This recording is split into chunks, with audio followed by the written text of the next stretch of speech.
Good evening, everybody. It's that time once again where Majorima and I go to war. And last time, it became personal.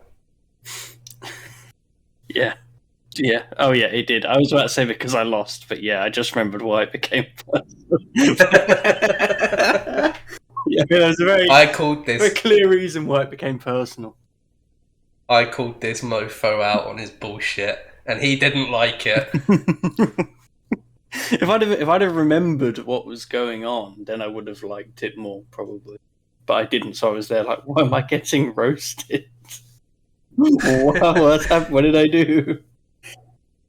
How dare I be held accountable for my own actions? How dare I get called out on how utterly fortunate I've been to benefit from this game's bullshit. But yes, ladies and gentlemen, we are once again here with MyGM. I'm joined by Majima, as always. It is episode 17, week 17. So what do you say we get going straight into this one? I'll start off with my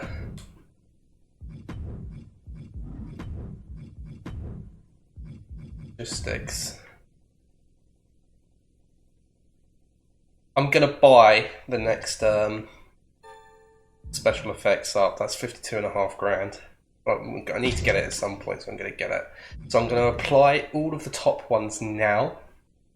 Okay. But that's just a placeholder. I may well come back to that. Have a look at my roster.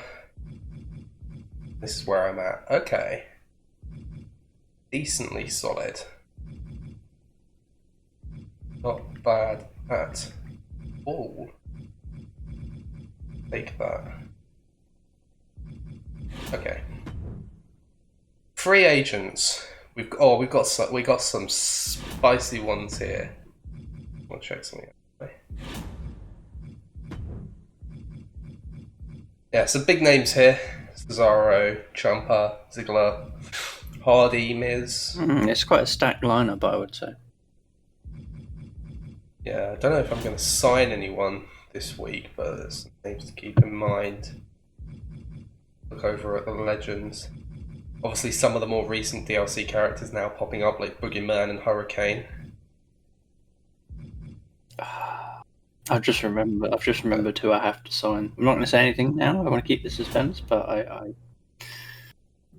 Yeah, I know who it is, and I have no.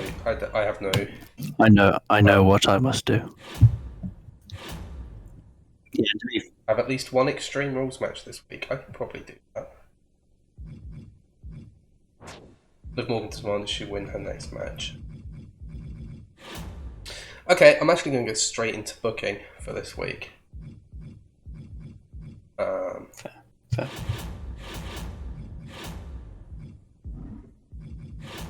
For the opener, I'm actually going to make that an Extreme Rules match since they've asked me to do it. And I'm going to make it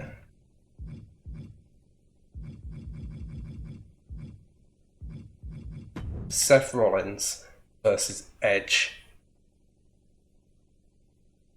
I think that's a pretty good match. Christ. Okay, that's quite a match. I'm watching quite eagerly now because I know this is the standard that I have to at least attain. I know what my main event is, but I'm going to come to that in a bit. Let me have a look at my notes. Oh,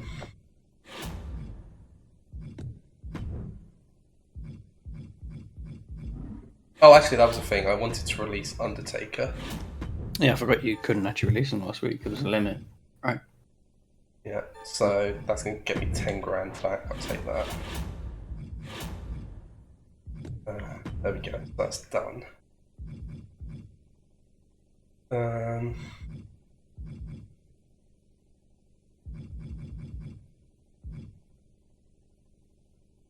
So, guys, if you hear a loud dong at any point during Paper's portion of the stream, he's probably about to die.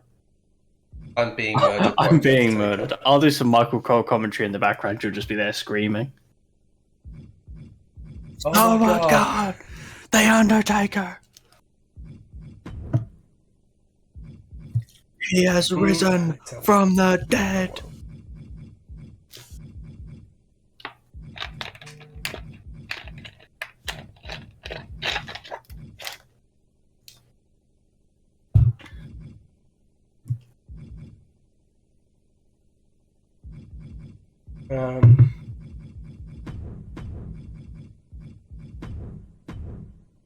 Try that.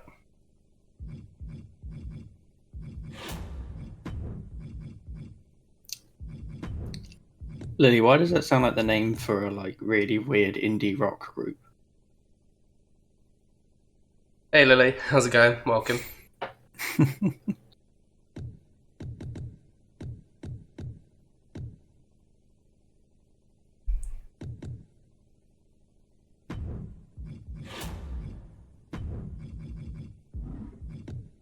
I'll tell you what I do want to do. Is I would like to do a role change promo. Okay. Nice. Damian Priest.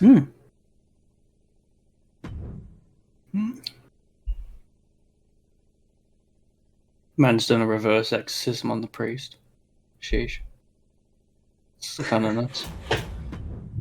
There is like one or two people I am debating signing, but it's going to be another expensive. How's it going, you ask? I do be questions. I'd be pretty alright. Even questions. How are we doing? I'm doing alright. I'm doing good, yeah. I'm doing good. Would you like me to make you not good? Well, yes, and no. But go. Well, yes. Well, yes, but actually, Yeah. no. If I can avoid it, no, but I can't, so yes. My main event is going to be a tables match. Okay. And it is going to be Pete Dunne versus the Universal Champion, Roman Reigns, in a non-title match. Fair enough. That's not great, but it's not as bad as I thought it might be.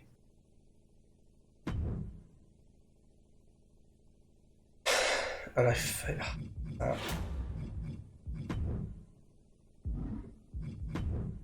don't know if that's actually where I want to.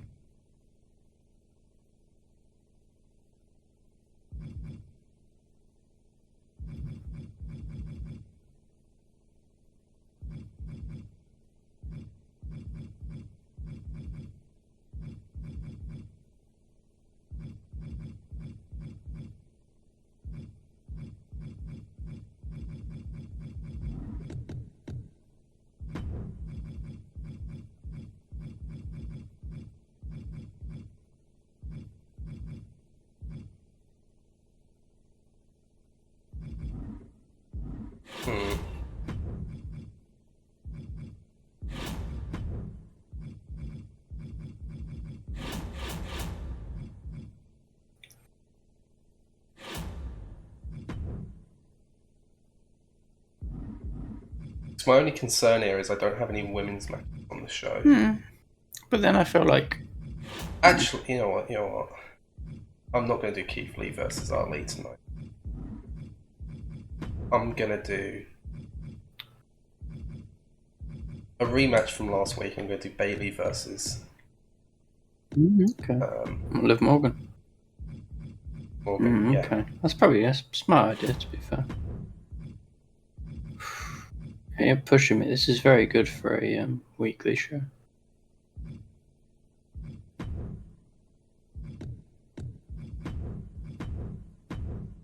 And I'm actually going to have Kevin Owens call out Randy Orton. Nice, okay. Kevin Owens has about 3 times the lung capacity of Randy Orton right now.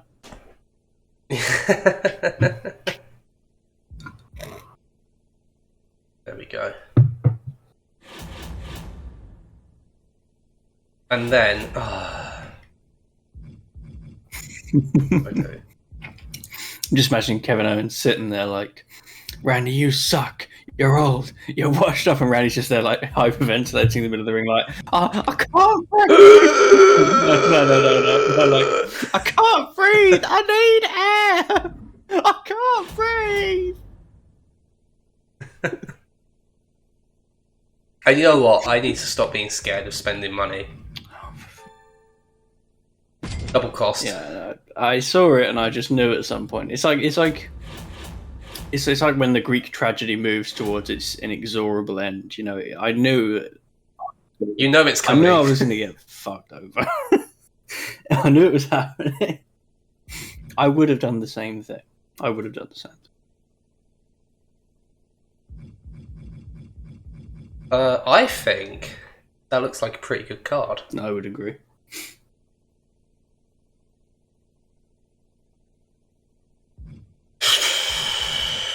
Is that what I want to do today? Let me consult my notes.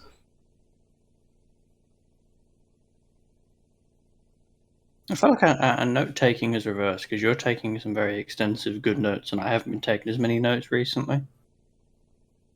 Well, clearly, I needed to do something, so I needed to have a plan. Okay. I think that'll do me for this week. Let me just check. I kind of want to cut the cost of the show down, but I don't know where exactly I can do that. Then I guess I'm not saying you should or shouldn't. It's your choice. It's your show. The thing is, we keep worrying about cutting costs, but we do make a lot back. You know, maybe not 208,000, but you'll make a good portion of that back. I would expect.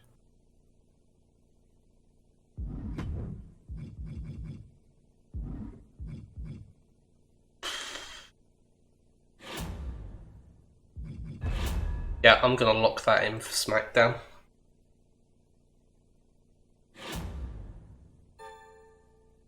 Right, over to Raw. China would like to speak to you, Madge. It's always the strong people who come and just threaten to beat the shit out of me. My contract with Raw is up at the end of the week. Okay. By the way, Lily, how's everything on the stream? Does it look and sound okay? I hope I've done a good job for you, but it's time to move on. This will be my final week here. Well, I don't think she ever had a match. No, to be honest, I was literally thinking. I can't remember if I'd already said I'm not going to re-sign her, but I probably would have said no anyway. Just because she hadn't really... I don't know, she didn't fit into the card as well as I was hoping. Over to Kane. I've had enough crap. Working at Raw has been a complete joke. The only way you can convince me to stay is with a 100k bonus, otherwise I'm ready to walk out now. What's it going to be? It's him, isn't it, that's with the tag match with Rude? Yeah, I think so. So you will lose a rivalry to this. That's true. Is that worth... Look, I suppose the question is that rivalry worth 100k to you? It's level 2 now, I think, isn't it? 2 or 3? I think you're right. I think it is 2. I never like being put in this position. I don't. It frustrates me in the sense that I don't. It sets a bad precedent if you say yes to this sort of thing. But on the other hand, that is actually a very good rivalry. It's not like a JBL Kevin Nash situation where they both suck, so I don't really care. I actually think Kane is quite good. He's somewhat of an asset, so... It's 100k, it's just so much. It's just so much. That's the issue I have.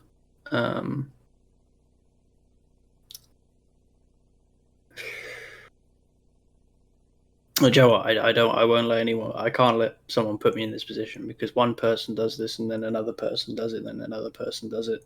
It's never going to end. It sets a really bad precedent. So no, I'm not going to give him 100k. He hasn't performed that well either, so he doesn't deserve that bonus. So you want to say no? no? I'm saying no. Tough decision, but I think that's what you have to do.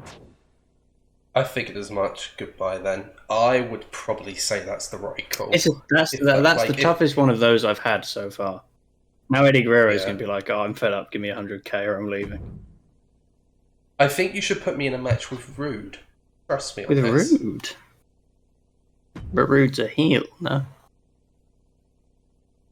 Yes. Well, And Eddie's babyface. maybe that could work actually, because now we've got one. Now there's. It'll give you have 3 weeks to do it, so it doesn't have to be tonight. Yeah, Joe, I'll say yes to that. If it's 3 weeks, I can live with that. I can live with that. Sounds like a great idea. I'll make it happen within the next 3 weeks. Yes, I knew you'd agree. Can't wait to see that match on the card. Thanks. And over to Raw we go. So, lead the way. Well, I want to check my promises because I'm pretty sure I promised a title rematch, which I was planning to do anyway. So You promised Styles a title rematch. You promised Joe that his next match wouldn't be against Happy Corbin. I forgot about that one. I forgot about that. But that's fine. That's fine. Your commissioner goal is to put Macho Man Randy Savage in a match. It's disappointing that I've had to let go of Kane now because that was like a good match I could have used this week. Still, these things happen, and I'm not going to be put over a barrel for anybody. Well, I mean, I know one of the matches pretty much does itself. You know what I mean? Okay. So I think, you know what? Question is really, do we want to open with the title match or do we want to finish with the title match? You know, I'll think about that in a minute. We'll do the logistics first. Okay. I want the top stadium, please. Okay. The top advertisement.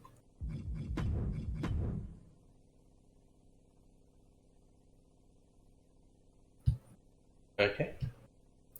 Special effects. Can I have a quick look and see what I've got? Yep. So you've got the first 4, and you can buy the 5th one, which is the one that I just bought. I won't buy it. I'll use the 4th one for this week.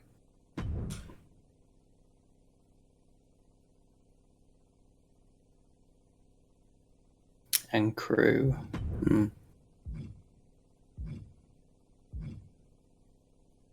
I'll have a quick look. I'll use the 4th one for crew as well. Not the veterans crew, the one just below it. Stage building. Yes, yeah. Oh. Brilliant. Since I know you like to have a look at your roster, I'll just... Yeah, I do want to update. I want to quickly on screen. update my list of rivalries because I haven't been writing them down as often as I would have liked in a while.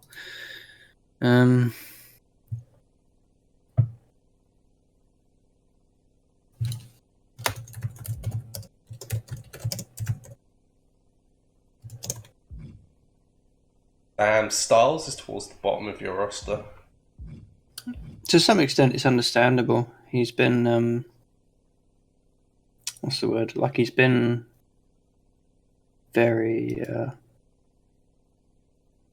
He's not really been on much, has he? Really? I've only got 2 rivalries going. Wow. You're free. You've got 3. You know what? I think I know who Samoa Joe's next match is going to be against.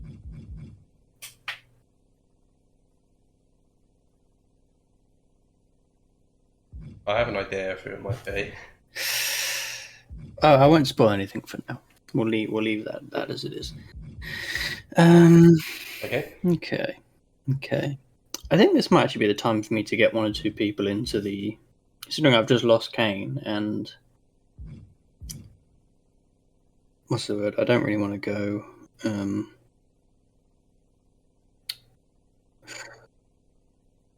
Meanwhile, at the Brothers of Destruction's house, oh man, Raw was treating me like shit, so I walked out. Cool, I just got sacked today. You got to walk out? I have had an idea actually for a tag match I could do, but the problem is, can you have a singles rivalry and a tag rivalry at the same time? Is that possible? I believe you what for the same wrestler? Same Yeah, for the same wrestler. Yeah. Yes, because I've done it at some point unintentionally. Okay, do you know what?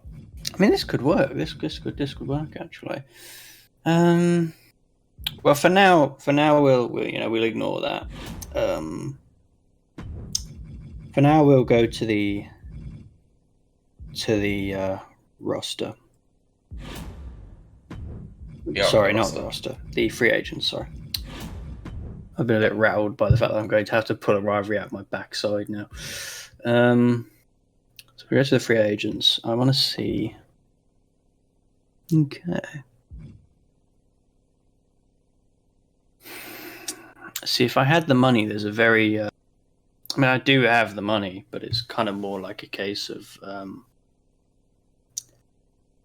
It's a little bit. I mean, there's a couple of options here, actually. Now that I'm looking at it, there's a couple of options here. The problem is 2 of the really good ones are permanent signings, which I could, but it's a bit of a risk. Like, it's not like financially, I'm not rolling in money at the moment, Why do you have more money than you did a moment ago? Because I got money back from Kane's contract, didn't I? Oh, does that happen when they walk out? I think it must do. I'm quite glad I got. Now that I'm thinking about it, I'm glad I got rid of it, because otherwise I would have had nothing to do after we finished that rivalry. So it really wasn't worth 100k, especially when you consider that's like over half of what I could pay for some permanent wrestlers here. Okay, so do you know what? For now, I'm gonna do this because I feel like it. Let me check my roster again, because I'm going to bring one person in on loan. I'm just deciding who it is. Let me check my roster again. And can you sort it by class for me? There you go.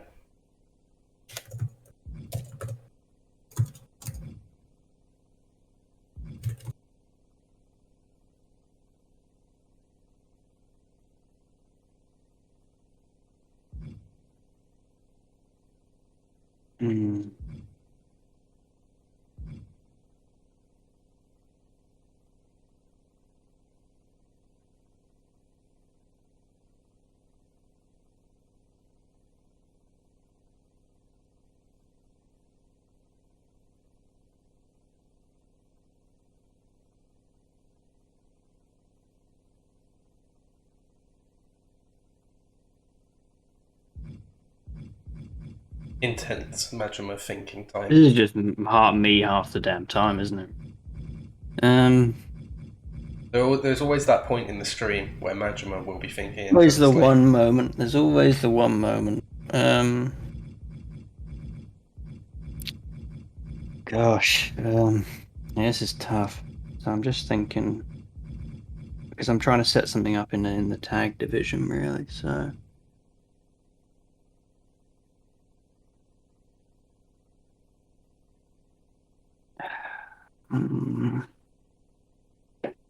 Cesaro's a bruiser, isn't he? Yeah, yes. Heel bruiser, right?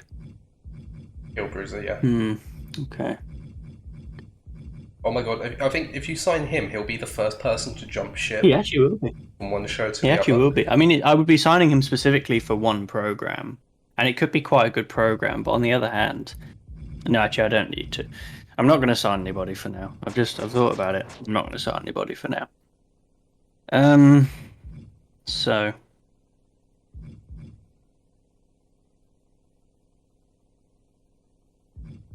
Strowman and Mansoor didn't fight last week, did they? They fought at the pay-per-view last. Yes. Okay, well, they're going to be on tonight then. They're going to be on tonight. We're going to make our main event the title match between AJ and Sean.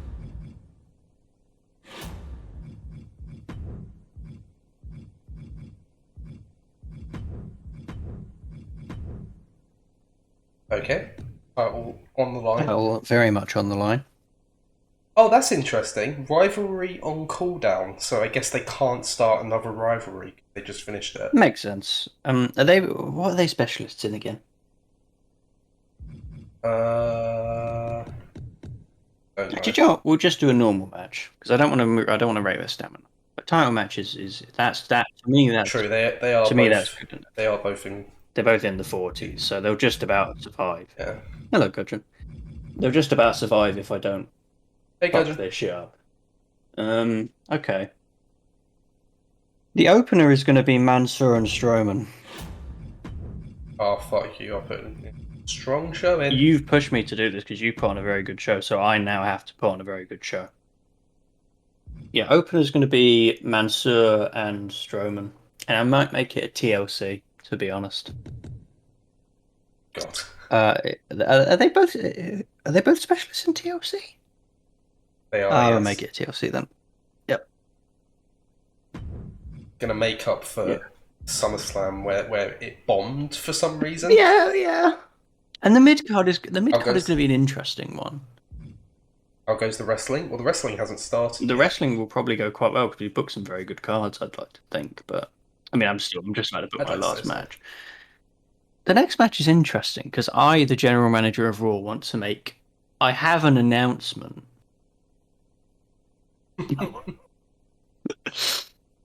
Kane is not the big red machine. He's the big red bitch.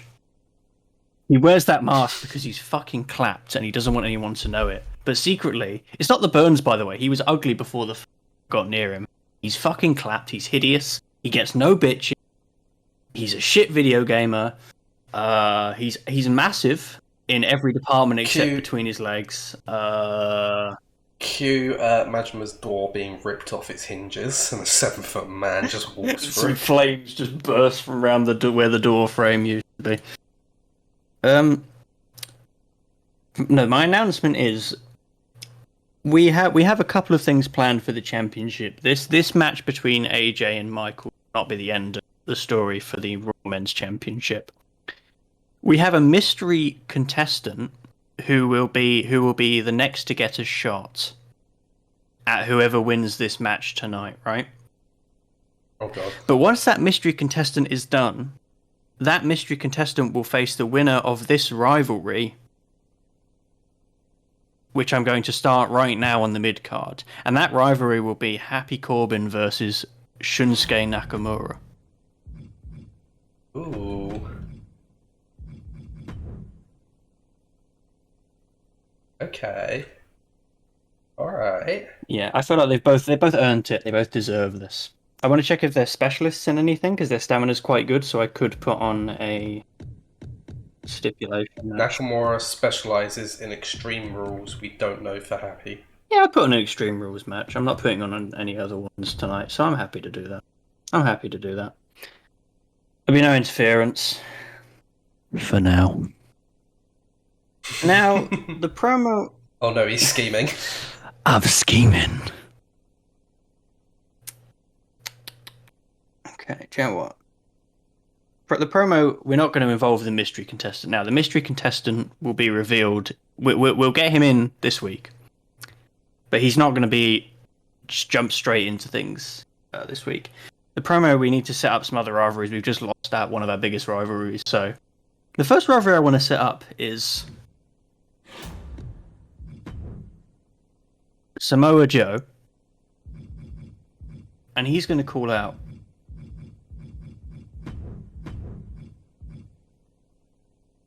Samoa Bro, brother. I knew it. I knew that's where this was going. Well, let me tell you something, Samoa. Well, let me tell you something, Samoan.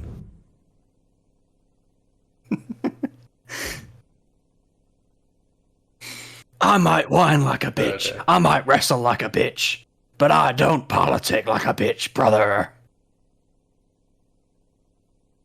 They ain't seen the like of me since Tony Blair, dude. I had another call out in mind. Can you just pop into the menu? And I think once I see it, it'll twig, I'll remember it. Hang on a second. While you I'll just give you a chance to look, but I just want to test something. Purely for my own interest. Yeah, no worries. Right, so you could have one person call out someone in the first promo slot, and then in the second promo slot, you could have the person they called out call them out. How have we never picked up on this? Hulk Hogan turns around. Well, that's enough, brother. Let me tell you something, Jake Roberts. Hulk Hogan just hears the promo, and he comes up to your office. He's like, "That doesn't work for me, dude. I need to get back out there and get my heat back." You know what does work for me? Fuck Jake Roberts, dude. Fuck him, brother. Oh, do you know what? Can I just scroll down just so I can see what's up? Sorry. No, it's fine. It's fine. No worries. No need to apologize. I'm also trying to figure things out, so it's not. Oh, do you know what? Do you know what? There's a couple of options here. I could set up a woman's title picture. Do you know what? I'm gonna go to the fans, and I just want to check something before I do Oh. this. Alexa Bliss hasn't faced Becky Lynch for a title match, has she? She has not, no. Okay, guys, I want your opinion on this. I'm pretty sure the only people to have got title shots to this point are Charlotte and Yeah, Asuka. you're right, and we need to change that. We need to spice things up a bit. But there is also a rivalry here that I really like the sound of personally. So I'm going to give you a choice. If you were to see out of these two pairings, which would you want to see first, like most urgently? Alexa Bliss and Okay. Becky Lynch, or Macho Man Randy Savage and I'm also going to quickly use the. Sorry. The disc. I think Discord Oh, cut no out. worries, no Macho worries. Man versus. Robert Roode. And with that, I'm going to quickly go and use the toilet if that's all right, and I will come back and book that last promo slot based on And audience do you want responses. me to just do you want me to just set up whatever the fans don't Yeah, like? sure. Add a bit of an element of surprise. I will be back in a moment. Right, guys, you heard him. I don't know if I'm included in this, but I don't want to be giving. I don't want to be giving him ideas. I don't want to be fraternizing with the enemy. So yeah, just to reiterate, guys, Majima has thrown it your way. What program would you like to see first? Alexa Bliss versus Becky Lynch, or Macho Man Randy Savage versus Robert Roode?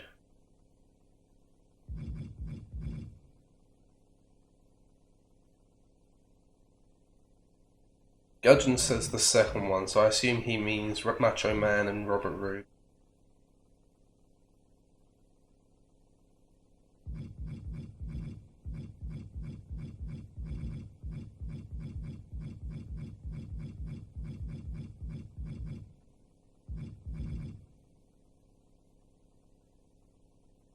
Alexa v Becky is the one I want to see the most.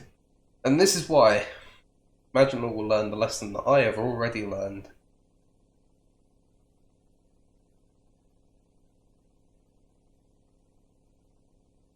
Which is never put anything to chat because they can never agree on anything.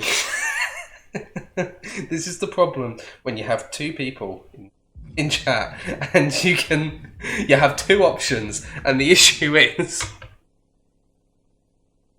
that there's a very real possibility that you get an even split because it's two people.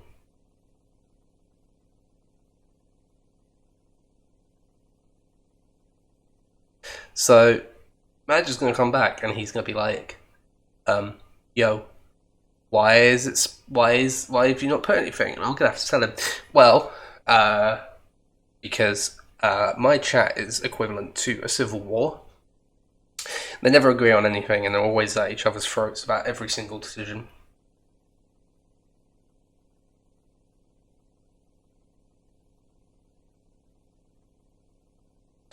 Yeah, how are you guys doing whilst we wait for him to get back? No, Gudgeon, you made your choice. You made your choice. Stand by it.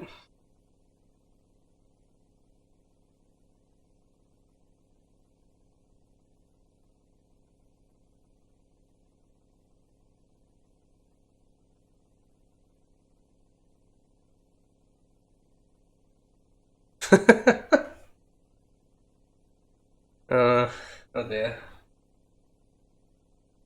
I just poured like oil onto the fire that is chat, and I had a grin on my face the whole time. Yeah, how you guys doing? Gudgeon, I think you asked earlier, and I don't think I answered, so I'm doing pretty well. Had a very busy week,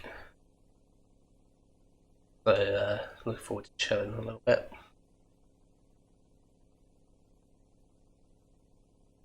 and enjoying playing some MyGM. Because it's been a while since we've done MyGM. MyGM's been a bit haphazard in recent weeks, and I apologise for that. Sometimes life gets in the way. It do happen. It's not anyone's fault, and we just deal with it. I'm back. Let's see. Hey, he's back. So I would like to inform you that once again, chat cannot agree on anything. So you haven't got a decision. Let me read. So I have a decision to make myself. Yeah. Because I mean, I suppose you could put it to me if you wanted, but like, it probably makes more sense for you to make the decision. And also, I don't want to pick something and then it benefits you. I think that second to last line from Lily is a quote from Braveheart, actually.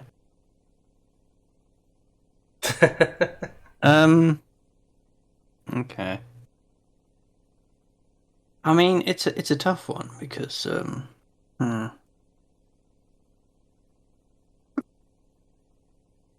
I mean, I joked about it, but if you did want me to, I actually don't mind. I'll be fuming. Can I get your input? Okay. Do you want to know what my personal preference would be? Yes. My personal preference would be if I'm looking at this from the fan's perspective, what would I want to see? I would want to see Alexa Bliss versus Becky Lynch. Because they are they're two of my favourites. So. Yeah, I mean, I think to be fair, also before Lily massively triggered him into becoming a contrarian, I think Gudgeon did actually pick Becky/Alexa. So no, well, I mean, he picked Macho Man versus Robert Roode, and then he backed down, and I told him to stand firm in his beliefs, like his ancestors. Well, now I'm going to feel really bad if I listen Becky Lynch. I mean, actually, wait a minute. Oh, there is. What did I put in the mid card anyway? In the mid card match, Corbin versus Nakamura. I'd really like that to be on, but Triple H did want me to put Macho in a match. What? Injury. Well, it's for injury rehab free. That's a bit shit, isn't it? Yeah, I'm not doing that. Fuck that. That sucks. Yeah, I bet I'll end up needing it in the future, but that's ass. Fuck. I am intrigued to see if we can get through this whole series without an injury, because that would actually be quite impressive. It would be pretty impressive. Joe, what? Yeah, Joe. I think at the moment, if I have to pick one now, I want Alex, Becky, and it also makes sense because this is going to take longer to set up. Because I'm not doing a call out right now, I'm actually doing a role change. Becky Lynch is going to turn heel, guys. Let's fucking go, bad guy. It's time. Do you want to know something? Yes, please. Actually, and like no one except me is going to care about this. But in the thumbnail for this stream, I used a render of Becky. I used a render of Becky Lynch from her heel run. I am prophetic. Yes, I apologise, Gudgeon, but I think this is the right. This is the correct decision. I think there's also the fact that you kind of need to have something going for your women's championship. Yeah, definitely. Yeah, and it's going to take longer, so I really want it to. Thank you for being so gracious, Gudgeon. You're the only gracious one here on the tires, probably. So fair play to you for that. What the fuck? True, yeah, okay, fair enough. Well, I mean, there goes me completely proving your point. To be fair, the thing is, you're not gracious, but I would never in any way expect you to be because you fucked over so many times, whereas, like, I should be because I've got horribly lucky for no good reason. And Lily again is proving my point. Lily's proving my point. Yes, Lily is such a gracious winner.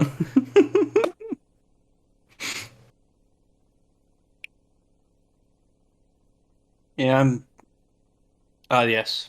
I've got to reveal the mystery contestant. Well, is it a mystery if you reveal them now?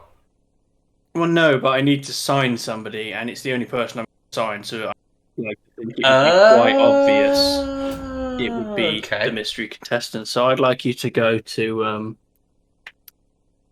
oh. legends.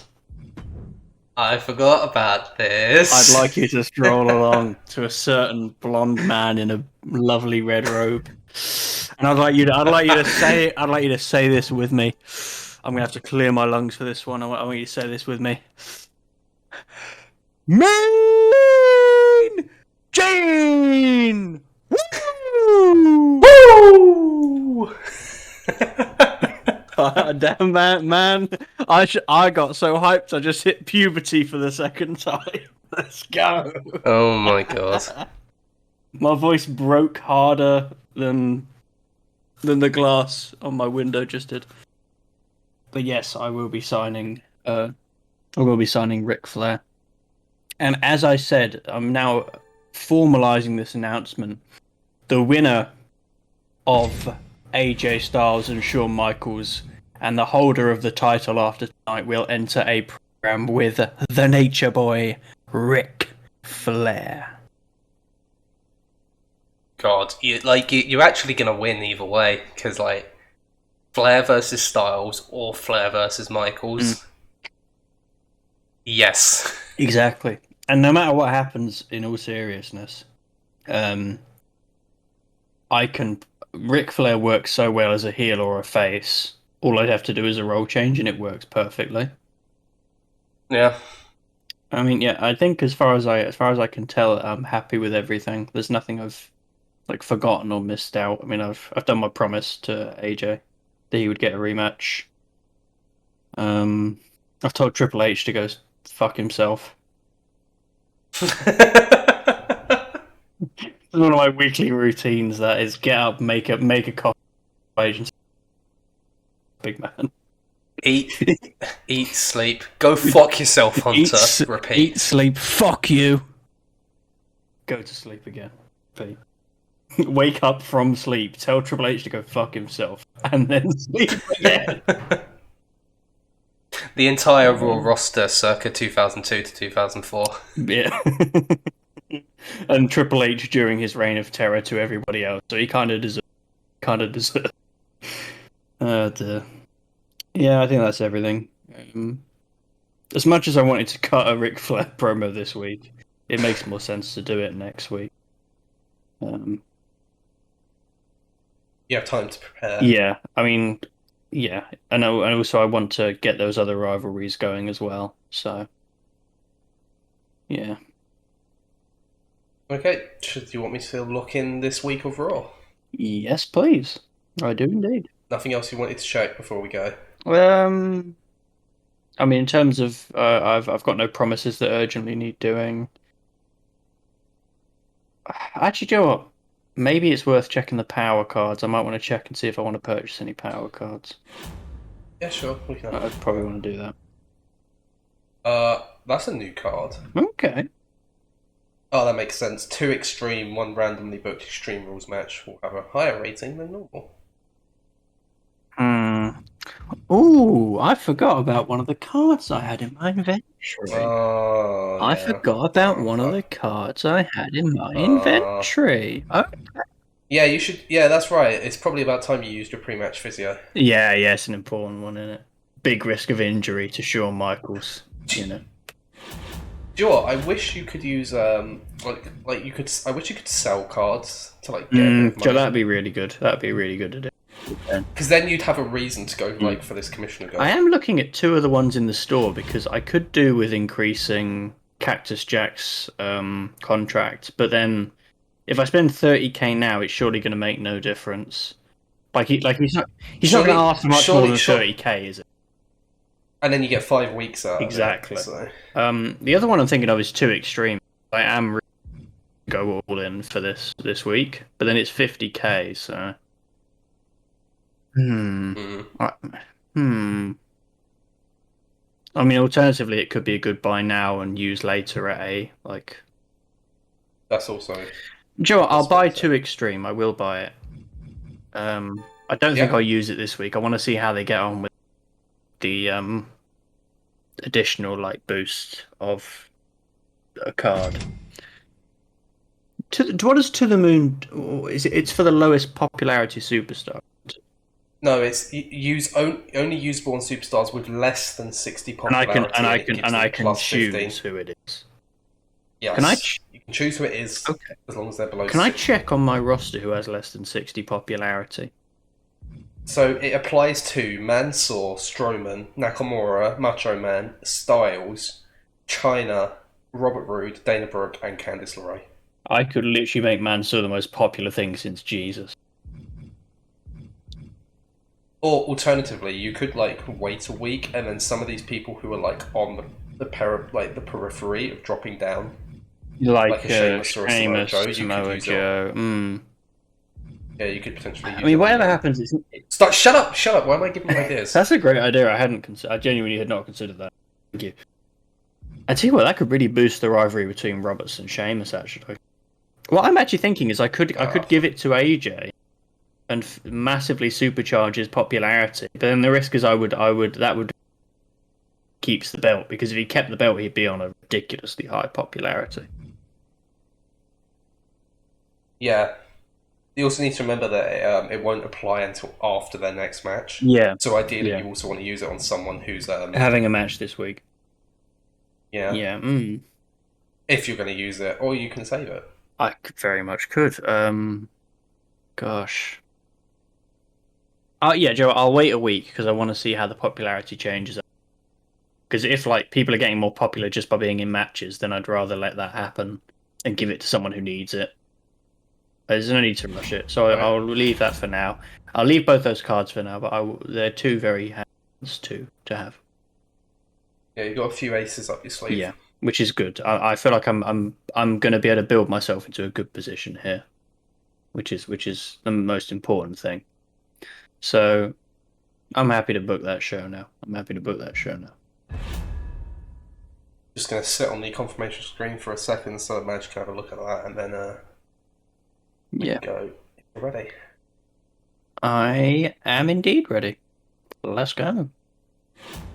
Okay. I don't know about you. I don't think I need to go for a break yet. So yeah, I'm jump straight into SmackDown. I almost went for a very short break a minute ago, so I'm absolutely fine, to be honest. All right. We're opening up SmackDown with a bang. Two of the top stars on Friday nights going head to head in an Extreme Rules match. Rollins has been very vocal the past few weeks. Been bigging himself up, recently striking a brand deal with Gucci. Well, I forgot as we saw at SummerSlam. Seth Gucci Rollins is in the building. And last week, Seth Rollins proclaimed himself the captain of Team SmackDown, despite the fact that he does not have a spot secured for bragging rights. Was the challenge thrown down last week by myself, and it was accepted by my counterpart. So at some point in the future, the two brands are going to be going head to head on a special episode of MyGM. So I would like to confirm for you now, this match is a qualifying match for Team SmackDown. Hey. One of Seth Rollins or Edge will be competing and representing the blue brand. Now, of course, this applies to all of the qualifying matches, but there is always a chance that someone who qualifies for representing their team could end up becoming champion. Of course, if that happens, then the representation in the championship match takes precedence and their spot in the tag match goes to someone else.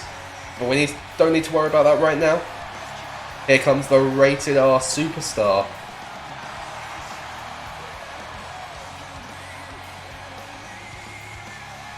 A fairly recent acquisition, SmackDown, but we know just how dangerous he can be.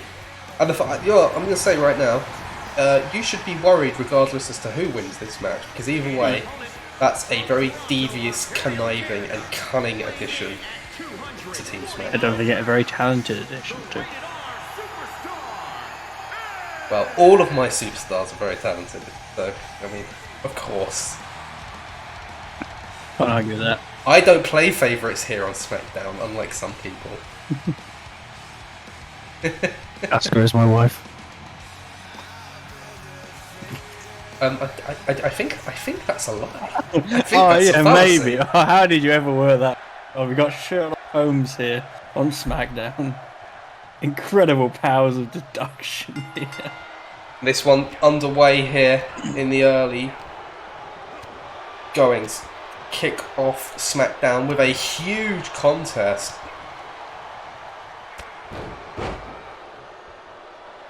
Two top tier talents going up against one another. Who you got your money on? Probably Edge. I just think in a match like this, he just has the advantage. It's the experience, it's the mentality, the mindset, and how conniving he is, like you said, like how intelligent the man is in that ring. And he just has the edge in terms of pure technical wrestling over Seth Rollins, I think. He has the edge in edge. The edge. He does. He does. I wasn't even intentional. Good lord. I don't know whether that makes it better or worse.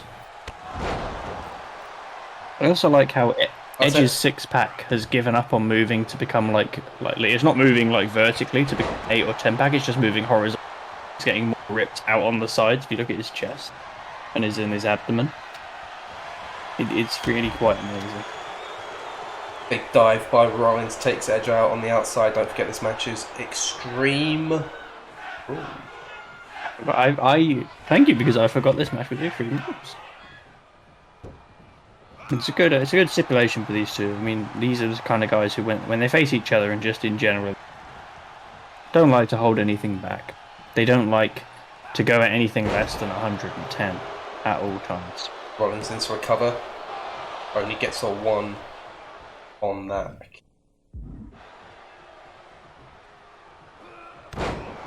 Going into another cover now. Rollins. Again, only getting a 1. Clear. But he's going to need to do a bit more damage. He wants to be victorious in this one. I don't know why Edge just stood there and took the kendo stick shot. That doesn't seem like the best of strategies. Turn it around on Rollins now. Yeah, that was like Mick Foley or Umaga. Ooh. Might have expected them to be insane enough to do that, but not what you would typically think of Edge.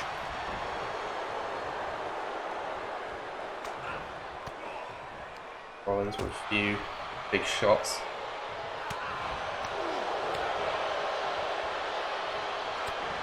Back and forth now between these two superstars. Neither one quite taking control of the contest so far.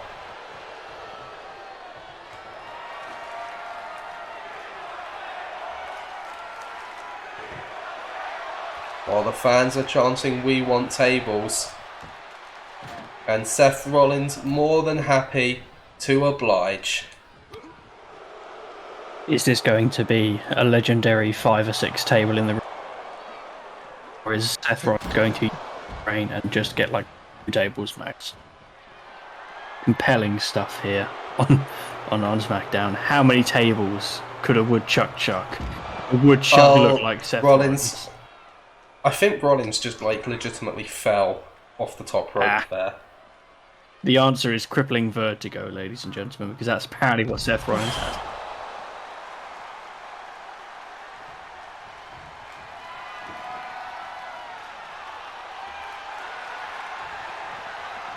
Edge chasing Rollins round the ring with that steel chair in hand. Oh, good lord! It's like a younger and older brother chasing each other. These two don't have family ties to prevent them beating the shit out of each other with a steel. Well, I don't know what the plan was there from Rollins, but it didn't work. He was hoping for some kind of anime-esque technique to, use his psychic energy or his ki to hit Edge there. But instead, he just hit his own ego and then Edge whacked with a steel chair. Not a nice combination. Edge has the legs, wraps him round, the Edge kick. I forget the name of this move actually. But it didn't do anything, so who cares? Edgy the Hedgy, it's Edgy the Hedgy. Oh, it didn't. The education. Edge looking for the spear. The education. And Rollins gets the knee up. That would actually be a sick name, like higher education. That is actually the name of the move. The education. A pedigree from Rollins. And Edge gets the shoulder up. Yeah, it was on the table, but the table was in a position that it was never going to shatter. If it had broken, that might have been a very different story. However, if the table had broken from that impact, I'd be very concerned about my main event. Oh yes, that's true. But if it had been properly set up and Rollins had done a pedigree of Edge onto that table, could have been a different story. If it had broken on the ground, IKEA are getting a few calls from SmackDown's lawyers, I suspect. Edge throws Rollins onto the table and then drops him. Edge again looking for weapons under the ring. He's been far more keen to bring in some tools as he's got another kendo stick. What is the use of the kendo stick, Azzy? Like, you know, when you see a hammer, you think, why does it exist? Why does it exist? You see a hammer and you're like, okay, metal work. You know, you see a table, you think, yes, I can eat my dinner on. Who looked at a kendo stick? What is it? Batting? Hang on. From the top rope, Rollins with a superplex rolls through, and has a Falcon Arrow into the cover. Wonderful maneuver by Seth Rollins. Only gets a 2 count. Wow. It says a lot about how easily Edge can get out of a combination like that. I mean, it is not going to be light work. Hence why he had set the table.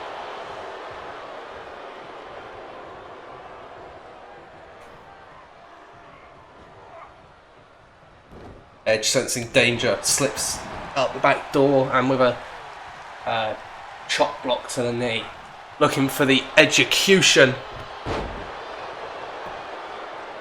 Rollins smart enough to avoid damage on that one, and now targeting the leg and the back, is systematically breaking down the 11-time world champion. Oh, Edge face first into the flames! Now that alone is going to do significant damage. Yep, that might just be enough by. Oh! What a maneuver! Oh my goodness. What a maneuver from Seth Rollins. Edge, he doesn't know where he is.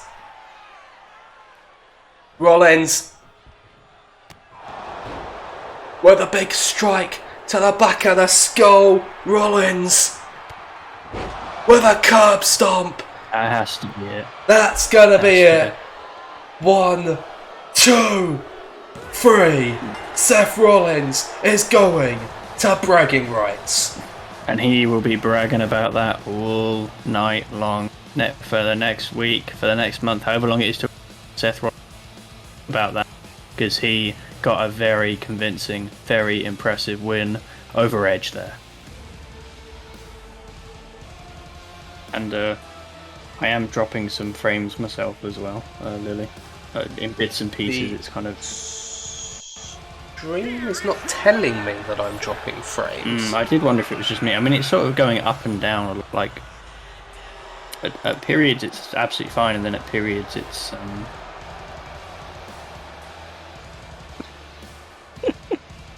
Yeah. I mean, I know it sometimes happens, and so I sort of deal with it. So just like, let me know if it becomes a consistent problem. Okay, all right, I'll take that. That's decent. I would say 3.5. 3. I mean, it's... I'll take that. Bearing in mind it was level 1. That's pretty impressive for a level 1 match. I mean, I get it's a stipulation, but that's still not bad.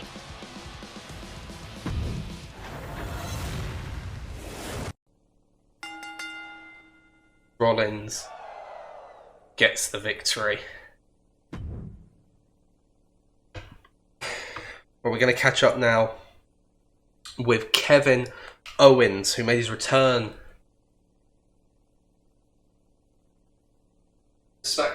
last week after some time on the sidelines in a losing effort to Randy Orton. And he says, "Yo, my time here on SmackDown, it hasn't been the most successful. It hasn't gone quite the way that I would have liked. Every time I get a big opportunity, it slips through my fingers. And last week was a chance to set myself back on the right course. I was feeling refreshed, I was feeling back to 100%, and I was ready to take my place on Team SmackDown. And then somehow, I lost. I lost to a guy who, 24 hours beforehand, had been suplexed off the top of a ladder, over the top rope, and through a table on the outside. No, I'm not gonna try and argue. That's impressive guts from Randy Orton. But Randy, I can't let that loss slide. That is a humiliating loss for me. And I need to rectify that. So I'm challenging you to a rematch. Anytime, any place. This isn't about Team SmackDown. To be perfectly honest, I could take or leave that. I'm not really that bothered. What I need, Randy, is I need to beat you and avenge that loss. Because until I do, that loss is going to haunt me. And it's going to be holding me back. So the challenge is there, Randy. You just tell me when you're ready. A bit of brutal honesty there. It was quite... From Somehow it was more down to earth than you would expect from Owen, but it was still pretty hard hitting. It was still hitting.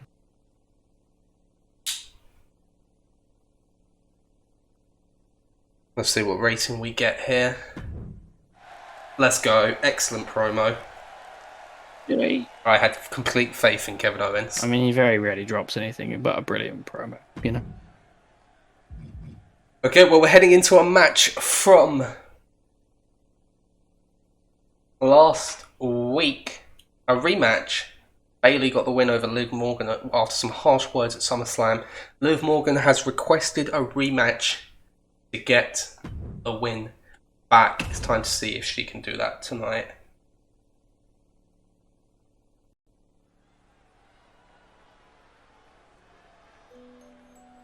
Be an interesting one. They've had a pretty intense thing going back and forth, these two. Be interesting to see how this continues to evolve, the direction it continues to go in.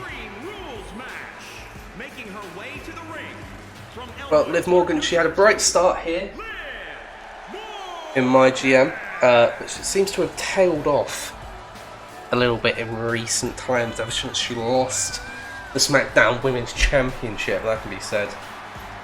But more than just Liv Morgan, that championship has been doing the rounds, so to speak, of the women's division. No one really seems to be able to hold on to it for an extended period of time, which I think goes to show how competitive our women's division is here on SmackDown. Yes, or someone has put oil on the belt.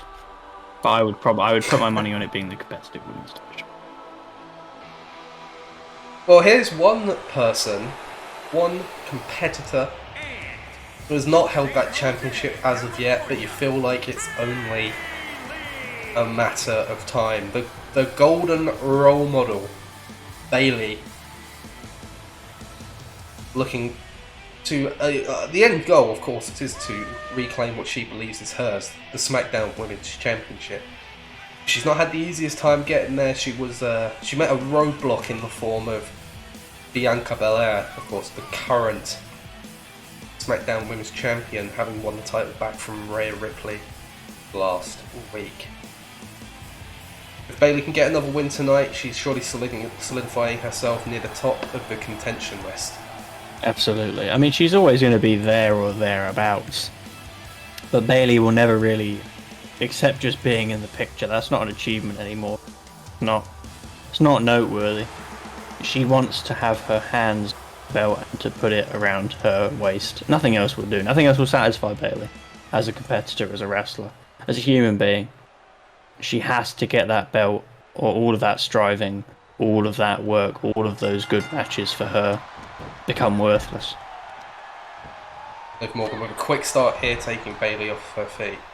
Well, the Bayley of a few years ago would have been just happy to be here, but ever since she underwent that attitude shift, that change in personality, she strives to be nothing but the very best. Yep. And as much as you like or dislike her, you have to admit that that has worked wonders for her in a practical sense. She is so much more of a competitor than she was before that attitude shift. Again, you can like or dislike her, you can agree or disagree with the methods and the attitude itself, but it has changed something in the mind and the heart of Bayley. You feel that.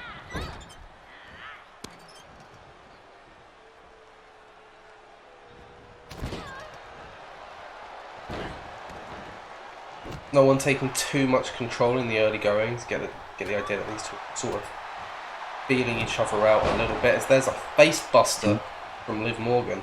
Yeah, it's a bit of careful watching and weighing. These two are very tactical, very cagey, very smart. They're not going to rush into it and let themselves get blindsided. They're going to wait and try and figure out their strategy. Can't tell if Liv Morgan just whiffed that opportunity or if Bayley was just able to move out of the way. But Bayley definitely capitalised on the situation regardless.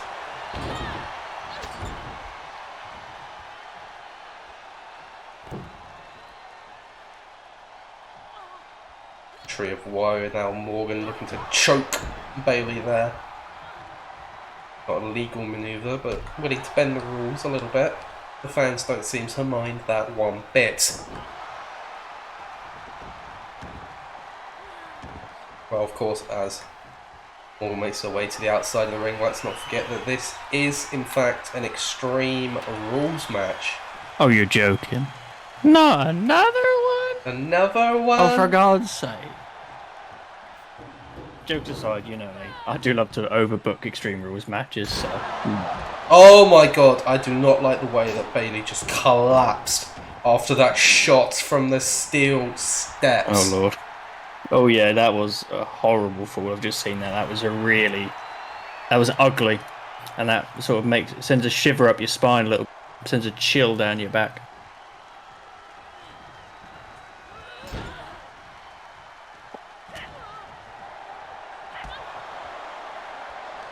Oh, Bayley with a Bayley to belly. Signature manoeuvre. Barely gets anything off it though. Liv Morgan has had control of most of the contest. Bayley's going to need to do a lot more than that. Like throwing the steps at her opponent. Yep. Oh my goodness. Yeah, that'll do it. That'll do it. That's a start. That's a definite start. You drop those steps a few more times, Liv Morgan might just not want to get up. Even if she can, she may not want off her back.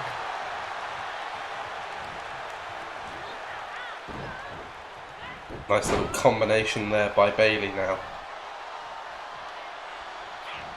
Looking for the rose plant, but Morgan's wise to it. These two know each other fairly well after their match last week, and they're not going to be caught out so easily.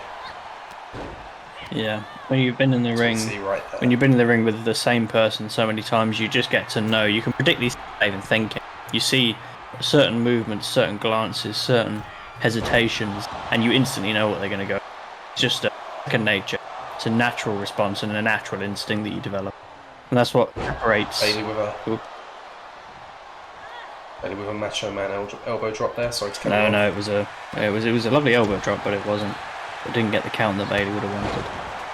No, but when you get to that level where you can predict an opponent, where you can look inside their mind and understand the psychology of what they're doing and why they're doing it, that's when you truly start to become one of the greatest wrestlers working today. And that in this ring we have two at the same time. We're very lucky and very privileged to be able to watch a match like this, not even at a pay-per-view, on a weekly show on Friday Night SmackDown.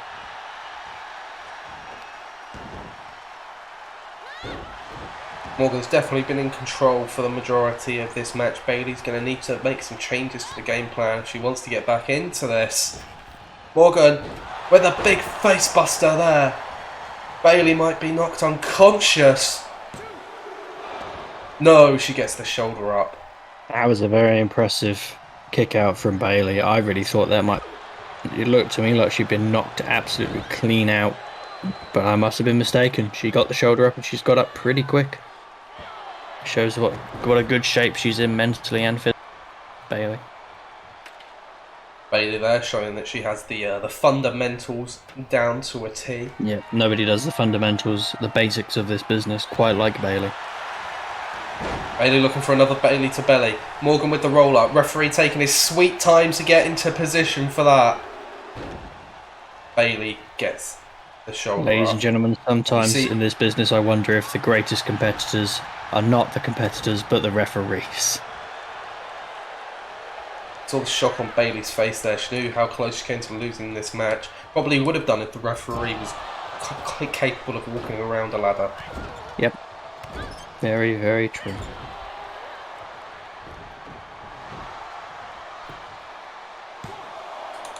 We all have our moments. Gets the shoulder up. We all have our moments, but that is a particularly bad one from the referee tonight.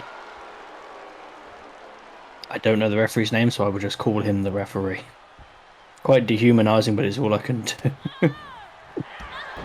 Bailey with a shot to the back of the leg. The rose plant. Bailey. No, Morgan gets the shoulder up on that one. Bailey knows though, she's getting close to a victory. Yep, she can pretty much taste it now. She can see it forming a tangible thing in front of her mind.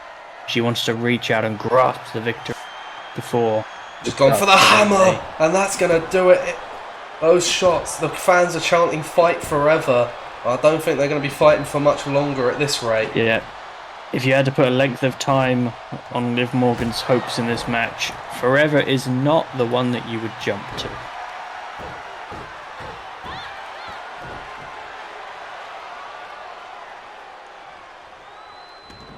Bailey again with that head takedown. Very good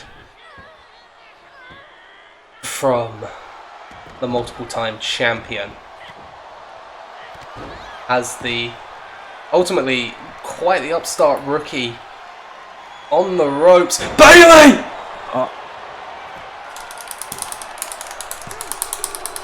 She hit the Oblivion! And Liv Morgan barely gets the shoulder up! Oh my god, she hit the Oblivion on Liv Morgan.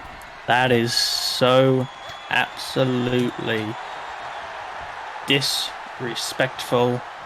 I don't even know what to say. I almost wonder if it might be a mistake just because it's gonna piss Liv Morgan off that much. Oblivion! Oh my god. 1, 2. No, Bailey kicks out now. What did I say about it pissing Liv Morgan off? What did I say?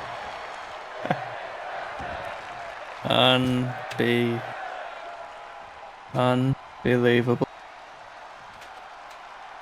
Just dumping the ladder onto Bailey there. Oh, both women going for big shots. Oh, and there goes the ladder out of the ring. Morgan with the Oblivion for a second time. 1, 2, 3. Oh, she's done it. That was out of absolutely nowhere that Liv Morgan just managed to win that match. Good lord.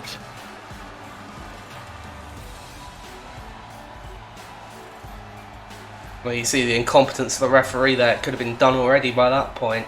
Yeah. He is an absolute goon. Look at him running around like the Roadrunner. It's like the Roadrunner in a malfunction. Yes, had a baby. Baby, very, very stupid. I thought that was it. I thought when Bailey hit the Oblivion, this one was over. But Liv Morgan survives to get a big victory. That is a massive victory. You can't overstate how big that is for Liv Morgan. We called her an upstart. We say that she on the block in SmackDown Women's Wrestling. She very much is, but she's just beat one of the greatest competitors in women's wrestling today. Not just on SmackDown, in the world. Huh? I was not prepared for that Huh? rating. What the fuck? I mean, I guess I should have put this as the opener, but I'll take it. I'm gonna lose again. I'm gonna lose again. I'm panicking.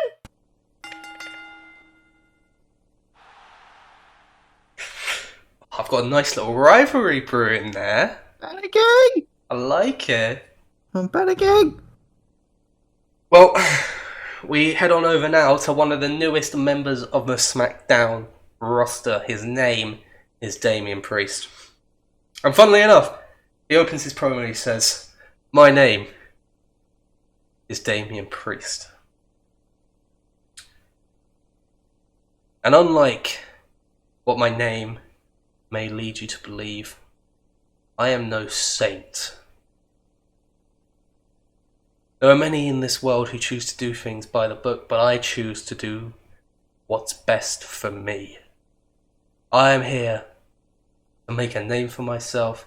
I am here to beat the best the SmackDown has to offer. I am here to do it by any means necessary. So I'm putting all of the top stars on Friday nights on notice.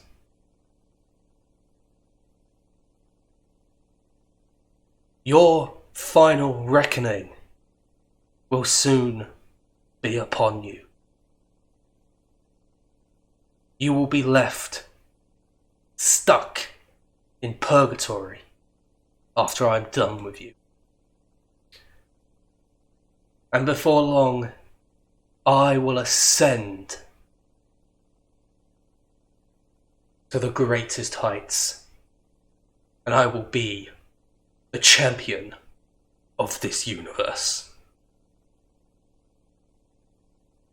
Bold words from Damian Priest as he makes his presence known on SmackDown. It was an okay promo. It was okay. That was an unholy and venomous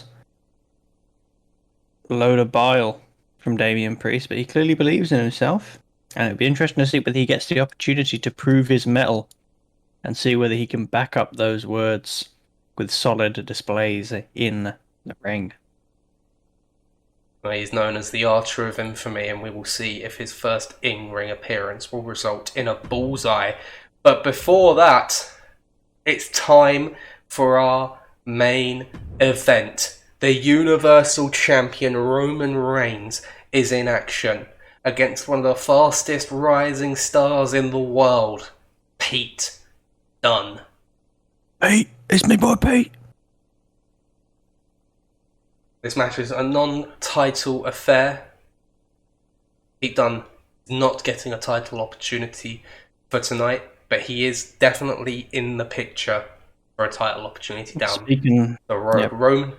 Roman Reigns requested this match after the events last week, where, in his words, Pete Dunne refused to acknowledge the tribal chief and, in no uncertain terms, disrespected the head of the table as Roman Reigns looks for revenge tonight. And do you want to know, I actually have a secret backstage segment, a videotape that recorded Pete Dunne's exact reaction through all. So what said, do you know what Pete Dunne was saying? Go ahead. Comms medic, as for PTD, I'll break your fucking legs, alright? I believe it. I believe he will. I mean, this man, he's tiny, but he is full of absolute terror. There is vile blood running through those veins. He's evil. He's sick. He's a monster. He's from Birmingham. It doesn't get much worse than this, guys. I'm telling you. I visited there twice. That was 2 times too many. I'm sorry, we'll stop the Birmingham slander because I am genuinely afraid this man would. Regardless of what you think of him and of Birmingham, he is a fantastic competitor, and he's a force of nature, Pete Dunne. really. He most people they have that kind of a filter in their head, in their mind, that stops them from doing the worst of the worst. I'm quite convinced after what I've seen of him on SmackDown, Pete Dunne wasn't born with that filter. It was never in his mind at any point before he was born, when he was born, or right up to now. He doesn't care. He doesn't care what he does to you. He cares about winning. He cares about making you suffer. Well, speaking of not having a filter, Roman Reigns' Universal Championship title defense against The Undertaker at SummerSlam should come with a warning. An advisory warning at the start of the match that says, if you value human life, do not watch this match. Pretty much. If you are against seeing people die on live television, you might not want to tune in for this one.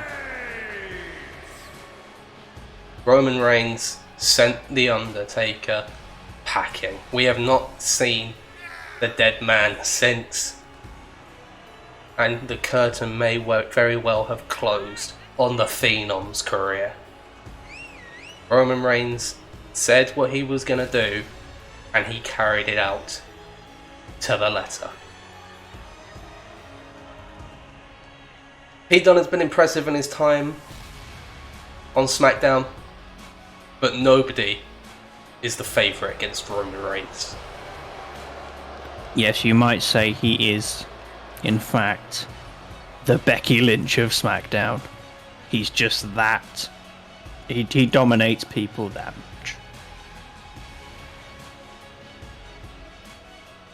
This match is going to be contested under tables rules. No pinfall, no submission. It's the first man to put their opponent through a table. Pete Dunne immediately retreats from the ring. He knows the risks involved in this match type, and he's not going to let Roman Reigns capitalise on them easily, as there's a shot with a table from Pete Dunne, and this one is already getting physical. Roman Reigns senses danger, retreats back into the ring. He's too full of himself, he's too cocky, and Pete Dunne looking to capitalise on that early on.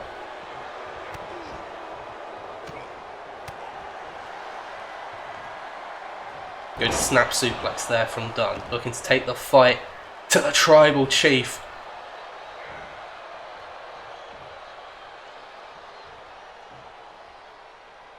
Pete Dunne now just contorting the body of the Universal Champion, and there's a stomp to the arm.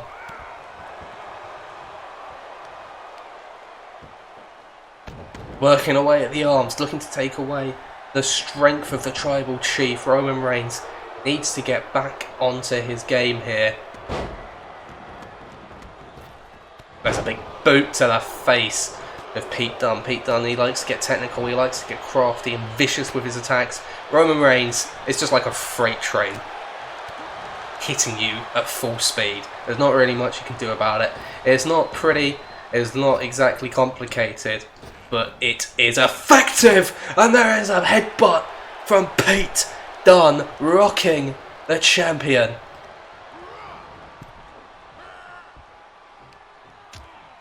Reigns now, he has Dunne on the apron, and there's a back suplex onto the apron. And Reigns now taking apart the announce table. I don't know if he's got something in mind or if it's just frustration, but he's definitely got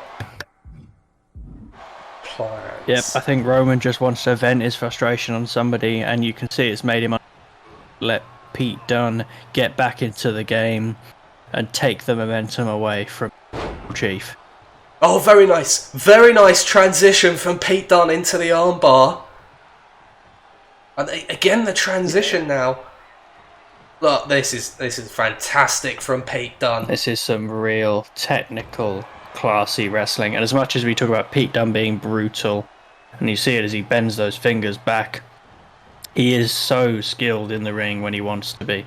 He has such an understanding and grasp of technical wrestling and this sport He's so good.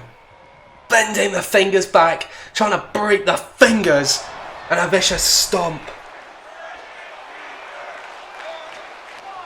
Pete Dunne is taking the fight to Roman Reigns in a way that we have not seen before. And sometimes that's what you need. Reigns retreating from the bruiserweight there. That's what you need. He is. I really do think that Roman Reigns is afraid of Pete Dunne. I think he's afraid of.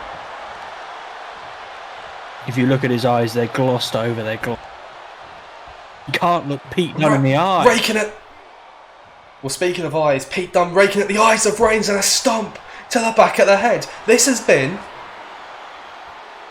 in favour of Pete Dunne. Has Roman Reigns finally met his match?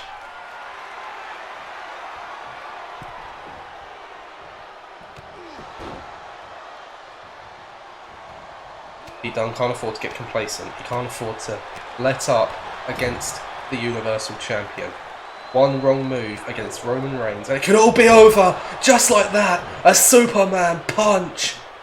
And that's all a man like Roman Reigns does need at the end of the day. One moment, one punch, one critical turn of the tide.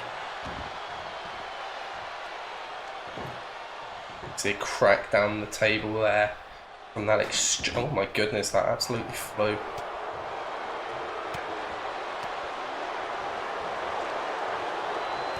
Reigns, I think Reigns was looking for the guillotine there, looking to put Dunne to sleep. But he could then just put him through a table at his own pace. But Dunne, he's paying attention, he knows what he's doing here.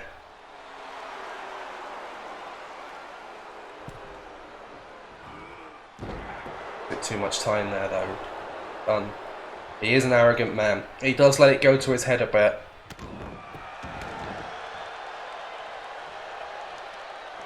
He needs to be careful.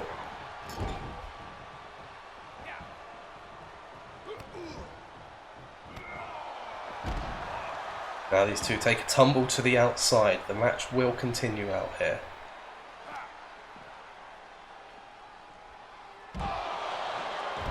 Using the table not in the way that's designed to win the match, but certainly to dish out some damage. Champion.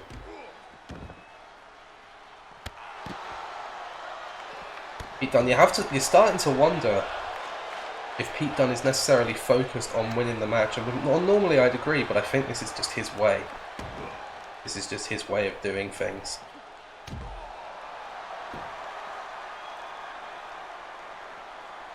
Oh, hang on, that's a gash. That is a gash to the face of Roman Reigns. He is bleeding. Pete Dunne has drawn blood from the tribal chief, and Reigns tosses him onto that metal grate. And for Pete Dunne, that blood is like the elixir of life. It's nourishment. It's beautiful. It keeps him going, and it makes his own blood pump 1,000,000 times quicker through his veins. Dunne is telling Roman Reigns to bring it.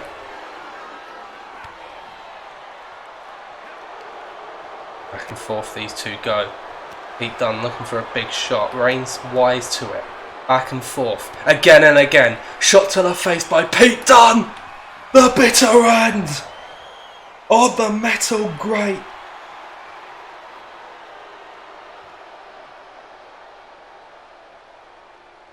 He doesn't know what to do. Roman Reigns looks out for the count as Pete Dunne. Well, he's not done, but Reigns, yeah, he saw it coming.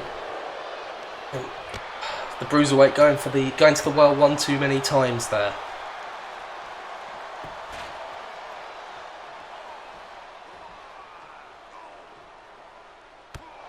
Well, if I'm Roman Reigns, I'm starting to worry, and I'm thinking, how can I end this match quickly? Yeah, I think he's going to be looking for the spear, or he's going to be looking for the super punch.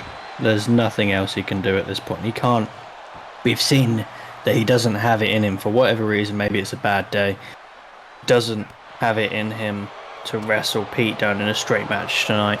He needs to get this done quick, and he needs to get it done now.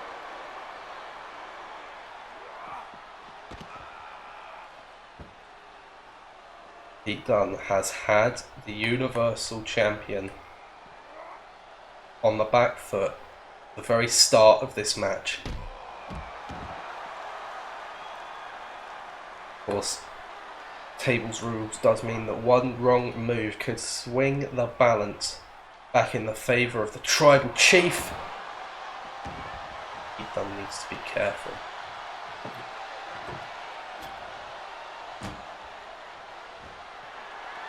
Oh my god. Pete Dunne doesn't go up there too often. And that's why Reigns moving out of the way. No harm done on that occasion. Reigns with a spear! Could that be Just the moment? like Could that. that be the moment?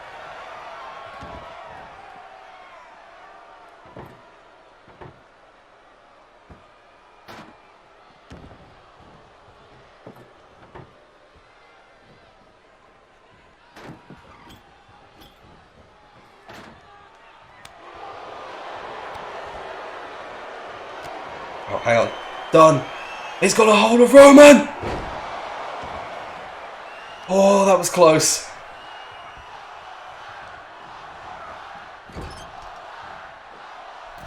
Reigns in a precarious position. Both men heading to the top. Oh. Done! Oh my god!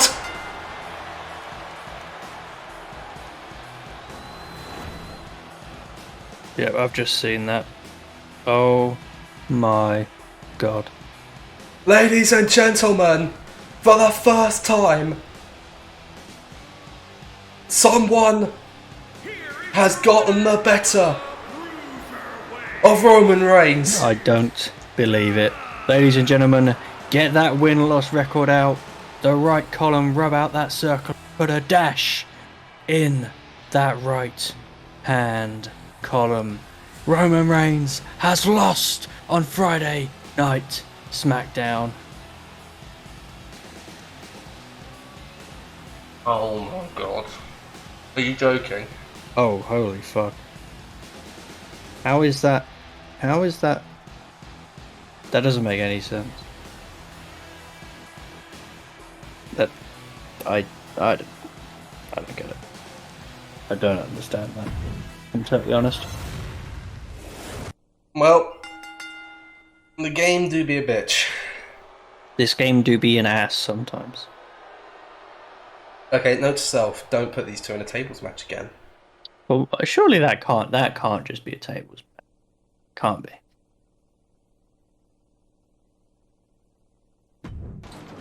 Well, it's time to head over to Raw. Madge, take it away. Swear to God, if we shit the bed now, I'll be furious. Absolutely.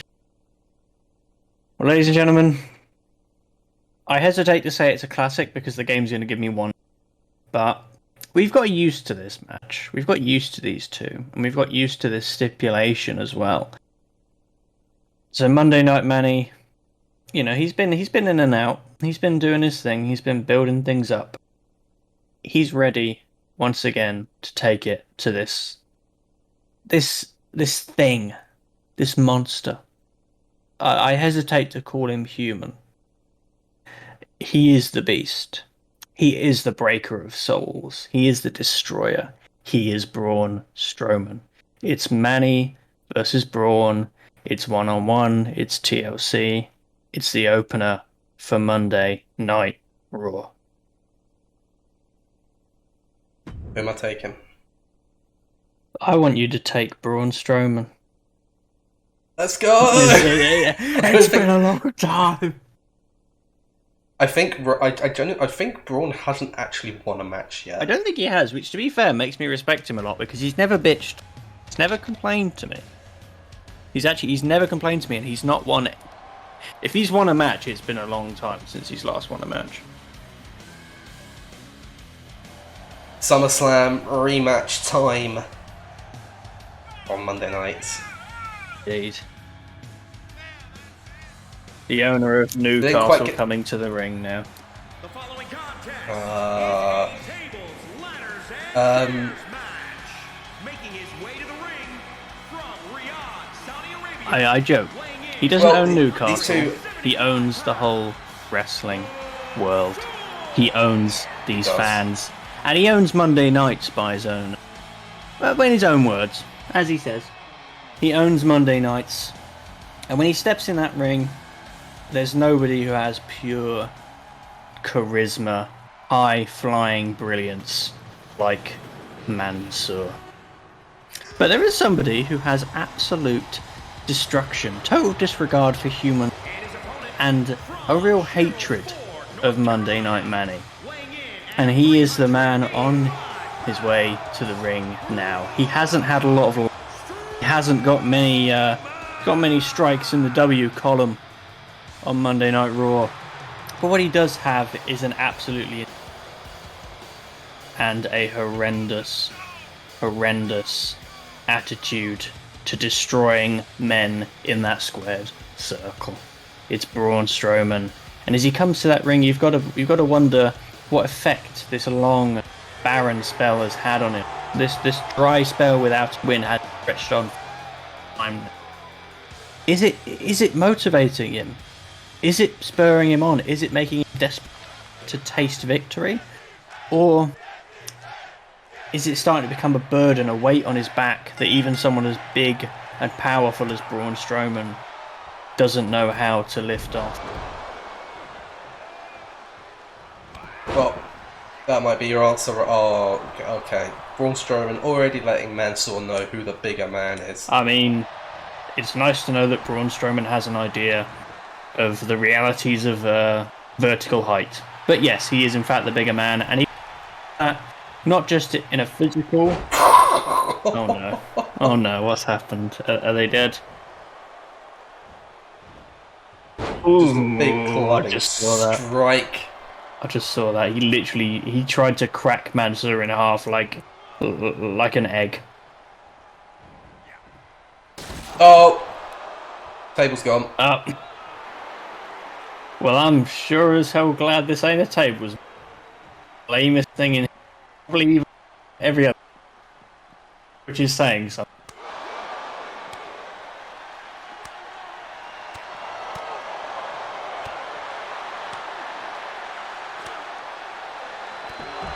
Mansoor is in red body damage. Jeez.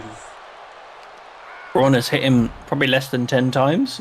But apparently, I mean, you don't need to hit a man very often when you're hitting him with the weight of a truck every time you touch him.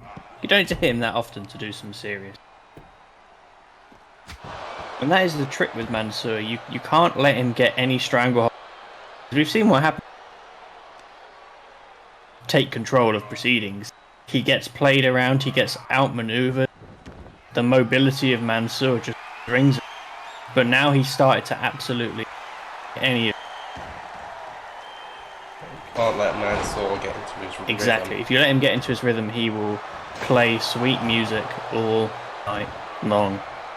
He will use you as an instrument to create wrestling breaks. If you let him do that, it's about as inevitable as grass being green and water being wet. Braun Strowman, it's less that he hasn't let Mansoor smashed every instrument in the place. Let's have a look at this. Oh god. Yeah, that I'm seeing those chair shots back. Oh, I saw that the one chair shot and then he nailed him in the stomach. Good lord. Oh my god. Oh my god, reverse choke slam.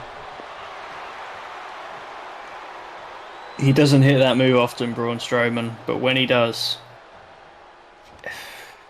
you don't envy the man on the end of that reverse choke slam. Well, Mansoor reversing that move into a roll-up. It's not going to win him the match under tables, ladders and chairs. Rules. No, and even if this wasn't a TLC match, you would have no hope that it would win him the match anyway. Oh. I would like to pitch a new game to Nintendo. It's called Paper Mansoor, because he just got flattened. Paper Manny. Paper Manny. Bro, I remember. He's gone and got another ladder. I remember that time. That, Mansoor, what are you doing? he's asking to destroy. I think he just wants time to have a bit of a rest. You know what I mean? He wants an extended holiday period. He gets it. Maybe lets Braun Strowman use that other ladder. Ooh! Power slam from Strowman onto the edge of that other ladder. Look at this. Yeah, his legs bounced off the steel body of that ladder. That was horrific. That was absolutely horrific. Now Strowman at the top of the ladder. God. He's a big man. Took him too long. Mansoor getting back to his feet. Can he? Yeah. That is just about the one criticism you can have of Braun Strowman, and it's not necessarily his fault. A man of his size, there's very few of his size that can move in any way, with any amount of mobility. Yeah, look at Mansoor with the blows to Strowman's back, and he's brought him off that ladder. Yeah. He hasn't. Has he not? Oh no, he hasn't. My mistake. The feed was incorrect. I think he should any moment. That'll do it. Yeah. You just predicted the future instead. Wow, call me Nostradamus. What a genius prediction that was. Oh. And Strowman narrowly missed that second ladder as well. I thought perhaps I saw the back of his knee slamming. He just got away with that. Mansoor. What's he gonna do? Oh, Strowman catches him. That was a bad move by Mansoor and just tossed outside like he's nothing. Yeah. And now Strowman looking to capitalise on this opportunity, but Mansoor getting back to his feet much quicker than I would have anticipated. The one quality you can't deny Manny has is his get up and up and up until he cannot get up. If he can get up, he will. Put it that way. No, Strowman missed first. Mansoor trying to choke Mansoor. You'd expect it to be the other way around. Strowman now.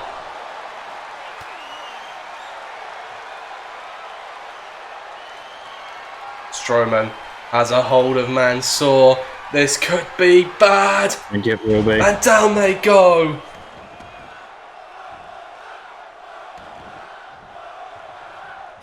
I think Mansoor might be out. If he's not out, he's going to be in a world of absolute agony after that.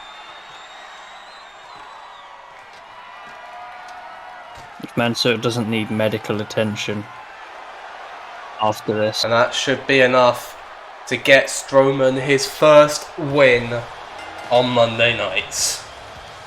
I'm just saying, yep.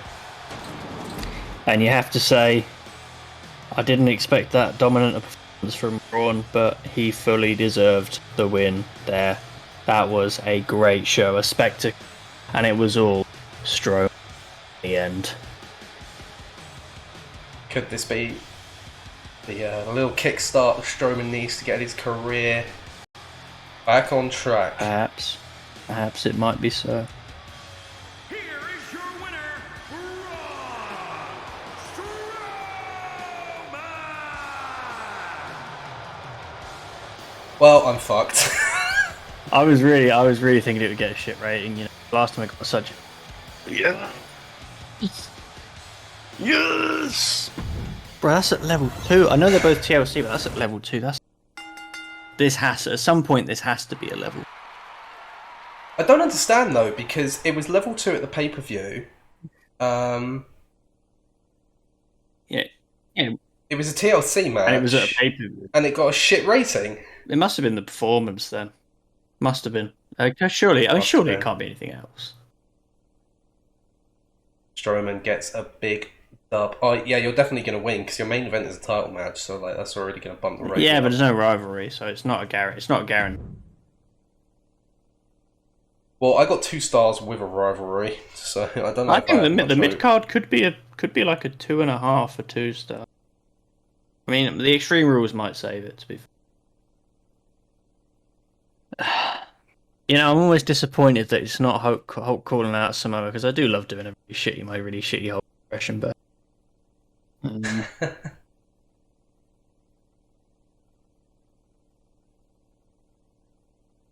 Anyway, after what I would consider a pretty summary embarrassment at the hands of King Nakamura, Hulk Hogan, you know, I mean, he came out and he delivered that absolutely scorching promo last week. He was bitter. He wasn't the Hulkster that we've known all these years. He was bitter. He was pissed, and he was, frankly, he was petulant, and it was embarrassing to watch. You were watching a man who always put out this image of, you know, a kind and wholesome guy. You know, say your prayers, eat your vitamins, and you just watched the whole for the first time in his career, but there was something different about this. It didn't feel like he was doing something vital.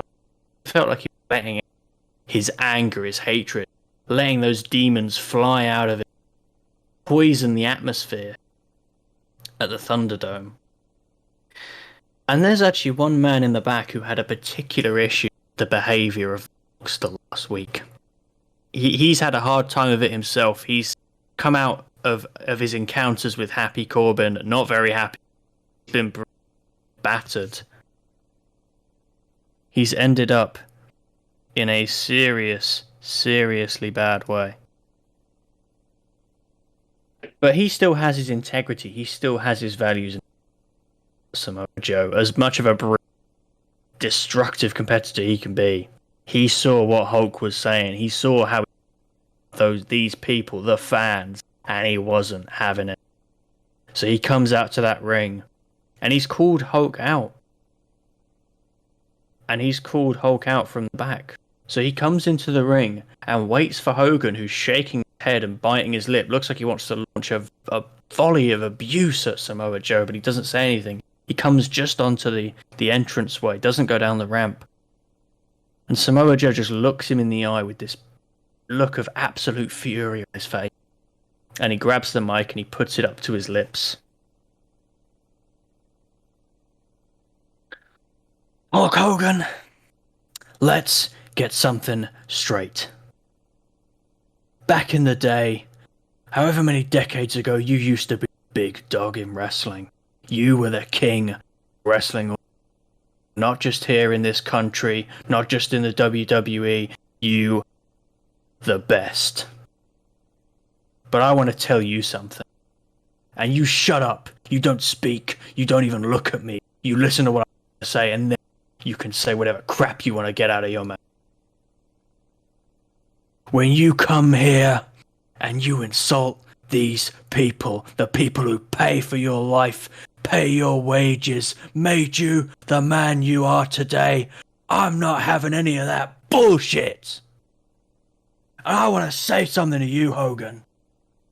Maybe back in the day you could do some under-the-table favors. Maybe back in the day you could use the bargaining power you had to get whatever you wanted. But I want to let you know this. If you ever try that shit with me, if you ever insult these people again, you can try bargaining your way out of the fucking hospital. And there's a pause, and Hogan is furious. He pulls the microphone. Hogan pulls the microphone up to his lips and he says, well, let me tell you. Cuts him off. He says, well, let me tell you something, bro. I don't give a shit what you have to say to me, you washed out old, worthless has-been piece of shit. You can wait to step in the ring with me, and then I'll show you how and how fucking worthless you really are. Is that good enough for you, dude?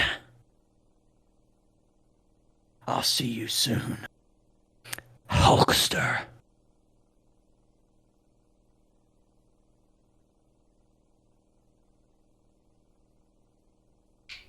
Strong words from the Samoan submission machine. Yeah. Strong words indeed. Oh, sorry, my bad. It was just okay. Yeah, we got a Hulk fan dealing with the promos, guys. Sorry. Yeah. What you gonna do when the creative control card gets pulled on you? Not very much. Doesn't work for me, bro. That doesn't work for me. I'm not getting verbally. He called me bald, dude. He said I was a has-been. He said I was me, old. dude. I was old. He said I was old. I'm only 70, dude. What do you mean, old? I can still get up out my chair. I can still dress myself. I can still get up the stairs, brother. I can't be that old, dude. You talking about the hospital? I only go there once a month for my injections, man.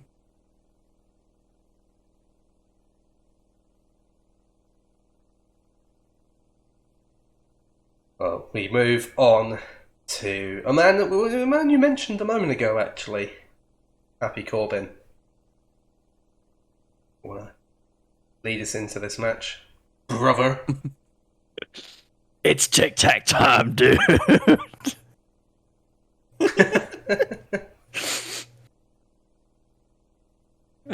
I kind of want Happy Corbin to win in this story just so he can take the fedora off, throw it away, and put the fucking crown on his bald tic-tac head, and then just walk off.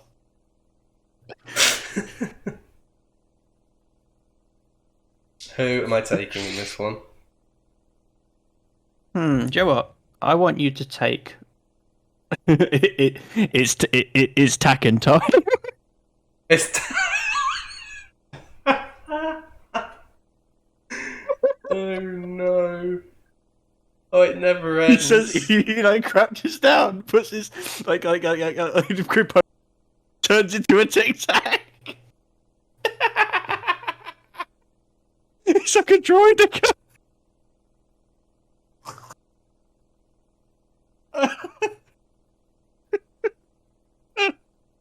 I'm sorry. I'm just imagining a tic-tac barreling towards Shinsuke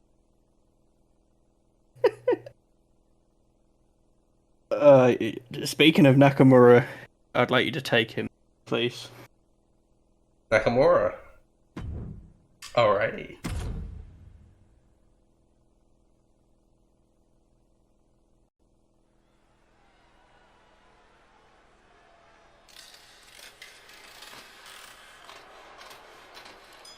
Fresh from The production, the slots. from the production line. Fresh out the packet, baby. Let's go. I can confirm that in his most recent trip to Vegas, Happy Corbin did win $50, and he's done, and he's used that cash to buy a shirt that looks the exact same as all the other the shirts shirt he he was has. wearing at SummerSlam. He restocked his supply of leopard print shirts from 6 to 7, so now he only has to do the washing once a week, which is a big thing for Happy. It's the little things in life. Yeah, I mean he did win off of a $30 bet, but $20 profit is $20. That's what they say. Look. It doesn't matter what you put in. All that matters is what you get out. That's what Corbin always says. He lives by that motto in aspects of. He lives by that motto in all aspects of. He's put in basically nothing and become a meme. That's what really matters. It's what you get out of that. And are you ready for the twist? God, his head is so shiny and bald. It's beautiful. The twist is that when Corbin won those $50, he won it from King Nakamura. It wasn't the slots, it was a backstage card game. That's right, guys. Exactly. Bringing it back. Happy Corbin is the newest member of the APA. It's the TPA, JBL the walked Tax up- Protection Agency. JBL walked out on Raw and we're selling your gimmick to someone else, and Happy Corbin had just won on the slots that day, and he's like, I'll buy that gimmick. No. They put up a thing on the Titan, and it was 3 slots whirring around, and then all of them just put to Corbin's shit-eating grin. And then JBL realised he'd been sold out by a literal tic-tac. Ron Simmons was there. Corbin marched down to the ring, smiling like an absolute goon, his big bald head in full view for the ladies. And he was smiling. He sort of gave a happy nod to Ron Simmons. Simmons Damn! Damn, that is one bold head. I ain't ever seen a head that bald my damn life. Look at it, beautiful. There's hair follicles everywhere except at the top. Amazing. Oh, that was a beautiful reversal of that punch by Nakamura. Absolutely fantastic. Oh my god. Corbin seems to be falling into Nakamura's trap here. Oh no, he's changed it. He's changed it up.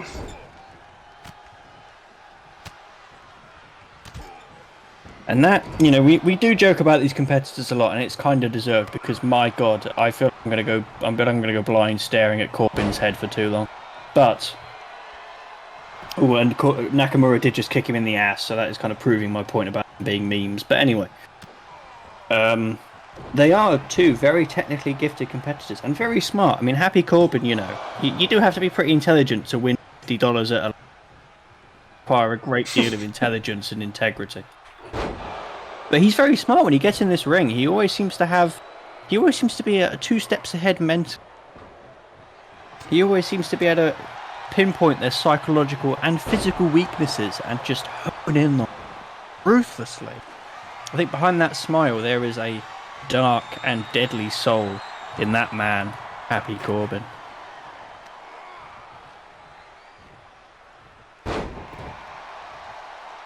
Neither man really able to take control early on. But feeling each other out a bit here. Yes. I'm sure Nakamura's got a few strokes of that bald head. And the best kind of feeling each other out, isn't it? Really? Amazing.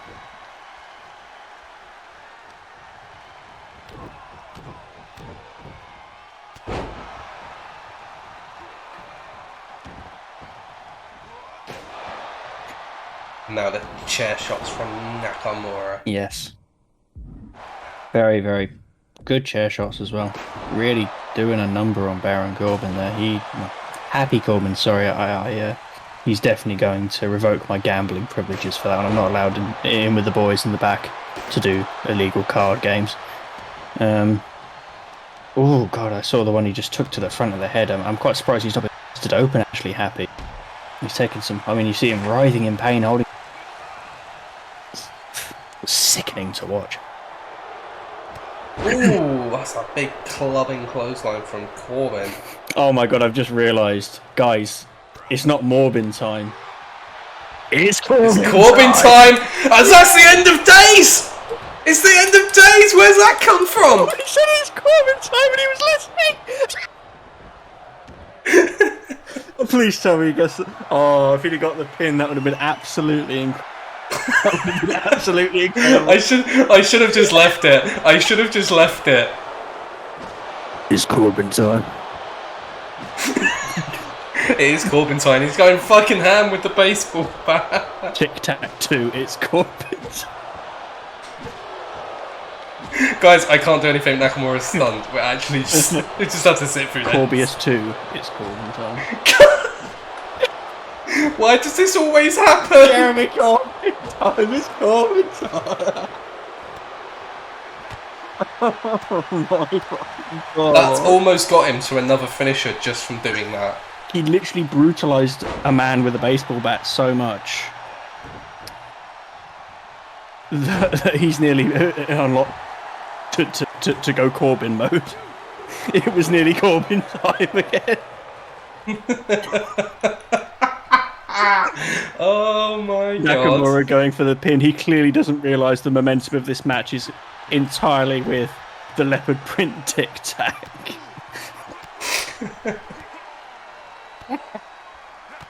Oh god, there's a beautiful, beautiful series of kicks, mind you. Fantastic series of kicks. I mean, I think Corbin was bleeding from the mouth there. I wouldn't be surprised. I'm surprised he's not bleeding from more than just the mouth. Like, his head has been battered so many times. I'm amazed at blood yet, to be honest with you. Really surprised.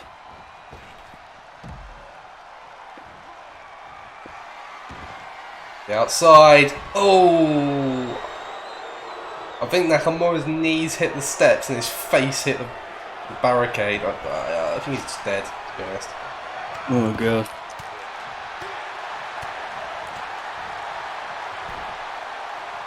I can't believe that meme died and we've literally brought it back because of Baron Corbin. I can't believe it. Come on, says Nakamura. Joel, And Corbin Corbin just went no. Joel also realised. Corbin was like, Joe, I fancy a rest. Also, go the fuck away. Go away. Do you know what I have realised as well? Like, this is the because Nakamura comes to the. He's literally in. So you're gonna have to. I'm just saying that Nakamura comes to the ring in the Gordon Ramsay drip. He's literally wearing Hell's Kitchen drip. By the way, just a fact for you guys. You know for a fact that if I get a promo with Nakamura, I'm definitely doing it as though he was. You know for a fact it's happening.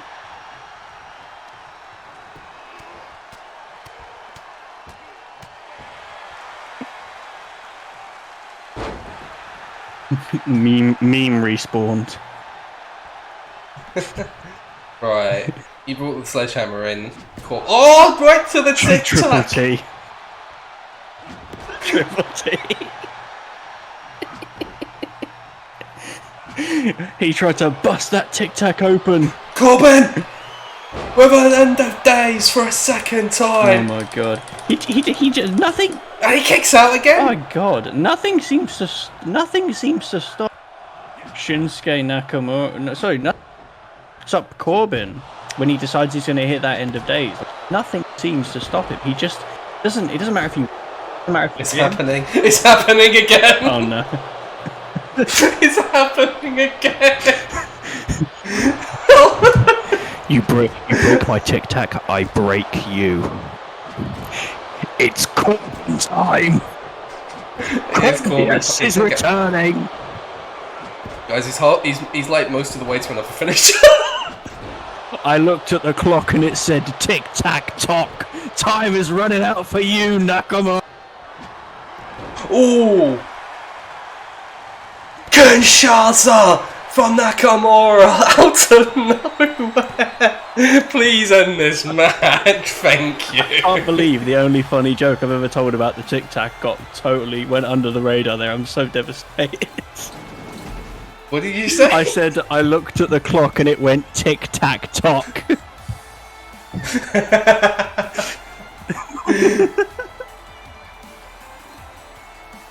That match was a train wreck. It was like one of those train wrecks that you just. It's like a literal car crash. Like, it's horrific, but you can't look away from it. You cannot look away. I know for a fact it's getting like 2 stars. Mate, raw moment has arrived. Raw is just a series of raw moments held together by plot and logic. What? Oh, serious? Wait, dead serious? It's 2.5. I'll take it. It's not bad. We didn't start a rivalry though, for fuck's sake. This keeps happening. This keeps happening. Yeah, you keep getting mugged off by that. I'm gonna have to put him in a promo next week. Well, at least it means I can do Speak. Gordon Nakamura. King Ramsay. The floor is yours as we speak of promos. Well, I was going to try and originally do an Irish accent, but I actually can't, which is very depressing. So I'm just going to speak this as I can. So, you know, everybody loves Becky Lynch, unless you happen to be a woman. Fucking, we have like a $2 Becky Lynch, stick it, hoping that it will mean you could beat her and pin her, which it never does. But you know. So she sort of started. There's been a lot of pressure on her. You know, the fans love her; they absolutely adore her. But some of them are starting to. There's been feelings that they're getting a bit sick of her. I mean, it is literally a terror at this point. She's faced the 2 best women's wrestlers in this division thus far, and just up. But she's embarrassed them. She's embarrassed Charlotte Flair. She's embarrassed Asuka. I mean, my wife has been destroyed. It's all quite sad, really. But there's been a lot of, the people in the back have been coming to me. They've been constantly going on and on. Oh, why don't you give us a fair shot at Becky? Why don't you let some of these guys who are coming have a fair shot at Becky? You keep putting her with the same people. You protect her. You don't make her go out and have matches. It's bullshit. We're fed up. And word of this has not just gone to me. It's got back to the champ. It's got to the man. Becky Lynch has been hearing this, and she is going to go ballistic. She's had it up to here with hearing people complain. She's had it up to here with hearing the excuses. And she marches into that ring, and there's a fire in her eyes. Not just her hair this time, her eyes as well. She picks the microphone up, and she sort of just looks out at the people in attendance today at the Thunderdome. And just sort of her breath catches, and she exhales. She takes a big breath out. And she flips her hair back, and she looks up, and she says, I come out here whenever I'm asked to. I never complain. I never try and rig things. I've never asked for a match. I've never asked to have an easy go of it. I took this belt. I took the responsibility of being the champ from day one of Monday Night Raw. I took that belt and I held it with pride and care and love around my waist. But did I get any care? Did I get any love from those bunch of vipers in the back? No. Am I still getting the same love that I deserve, that I earned from you, the fans? But you know what I do get? I get people coming every week to the guy who runs this whole business and to me and saying, oh, you're protected, you're soft, you never have to fight, you go weeks without having to wrestle, without having to defend your title. Do you know why I go weeks without having to defend my title? Do you know why no one wrestles me? I'll tell you, and listen really closely. Listen really clearly to what I'm saying to you. I go weeks without having to do a fucking thing because no one in this whole wrestling world, no one in this business can even touch me. I was watching SmackDown and I saw Roman Reigns lost. He was the only person in the WWE who was close to my record, to my level of unparalleled brilliance and utter dominance. And he lost. Well done to Pete Dunne. He beat him. He beat him fair and square. So who's going to beat me? Charlotte Flair?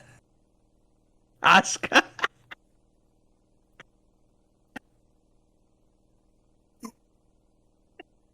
Sorry. I I was trying to be serious for a minute, but I just realized how fucking ridiculous that is. I just realized how stupid. The definition of insanity. Doing the same thing again and again and again the same way and expecting different results. By that definition, this Raw Women's division is out of its fucking mind. So I want to say this. I don't know who's going to be next. It could be Candice LeRae. It could be Asuka. It could be Charlotte Flair. It could be Alexa Bliss. If she decides to not fucking over baby, it could be China. I don't really care who it's going to be. I don't really give a fuck. Because it's going to be the same old song and dance when we get down to it. They'll big themselves up. They'll get all this support online and from those other bitches in the back.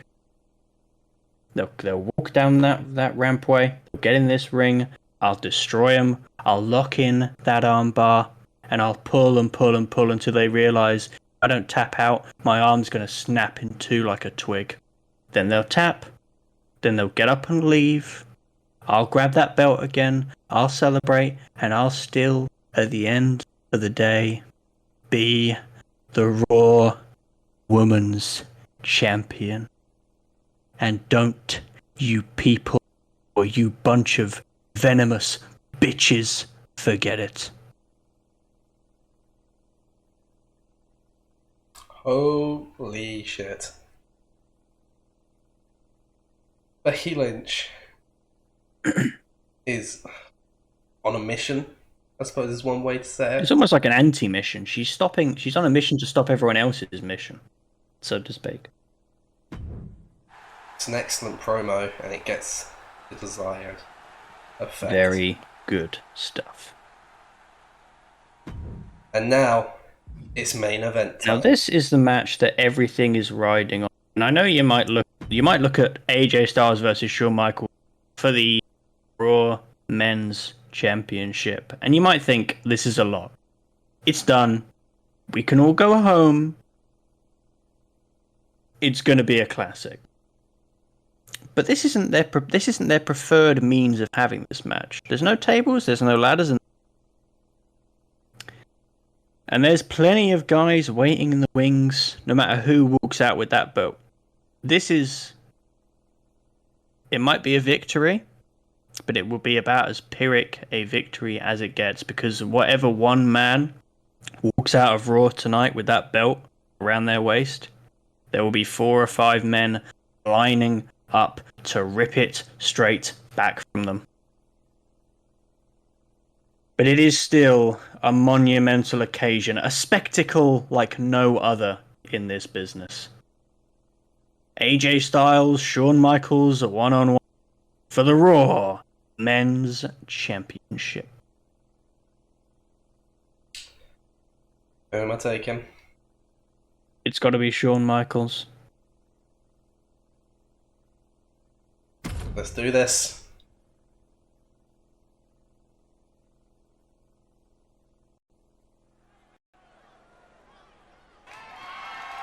The following contest Let's is scheduled for fucking one go. fall and is for the WWE Championship. These two men have clashed so many times in recent memory. They have. And every one of those clashes has been absolutely electric. You know, I mean, we do worry about not having the same level of anticipation, hype, and pure energy for this match. But it could have 1/10 of what every other match these two has already had. And it would still be fantastic to watch. And part of that is because of this man, you know. Some might say the most confident wrestler, some might say the cockiest wrestler working in wrestling today. Some might say that his arrogant attitude is what put him here in the first place. Challenge, get what he considers his title back from the Heartbreak Kid. But regardless of what you think of his mentality and his personality, AJ Styles is never going to lay down and let anyone beat him, whether it's for a championship, whether it's for a backstage match, whether it's on Monday nights.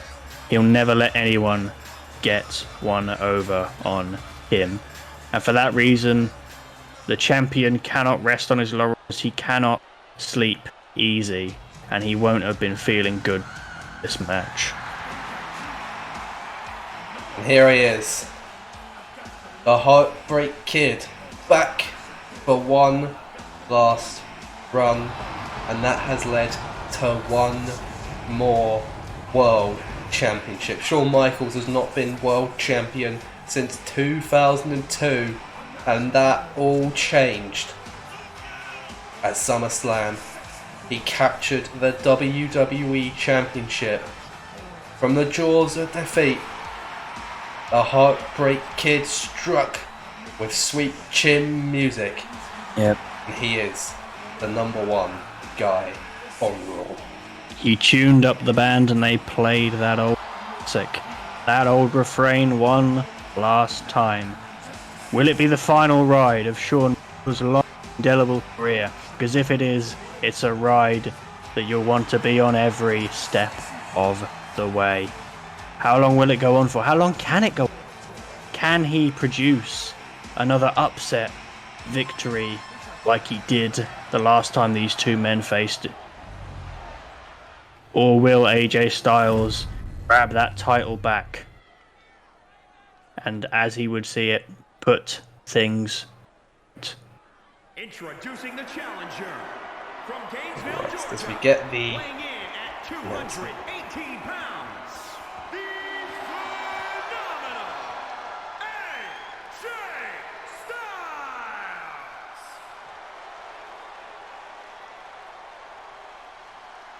And introducing the champion from San Antonio, Texas, weighing in at 227 pounds.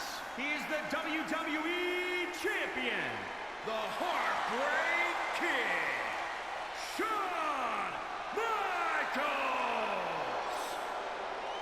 Shawn Michaels taking a good look at that championship. Yep. The importance of this run is not lost on the Heartbreak Kid. He knows that could be the last time he ever holds championship gold. He intends to make every second count. And as brilliant... Let's get this one underway. The WWE Championship, AJ Styles versus Shawn Michaels. Sorry, I cut you off there. I was beginning to wonder and ponder myself. As brilliant as AJ Styles is, we know what he can do. We've seen it weeks and weeks on end when he had that belt around his waist. Will he ever have the sheer inspiration, the absolute determination of a man who... Final great ride, the one crowning moment of his career. Could he ever match what Michaels has firing him up at the very core of his being, in his spirit, in his soul, and in his heart? Does AJ Styles have the ability to match Shawn Michaels?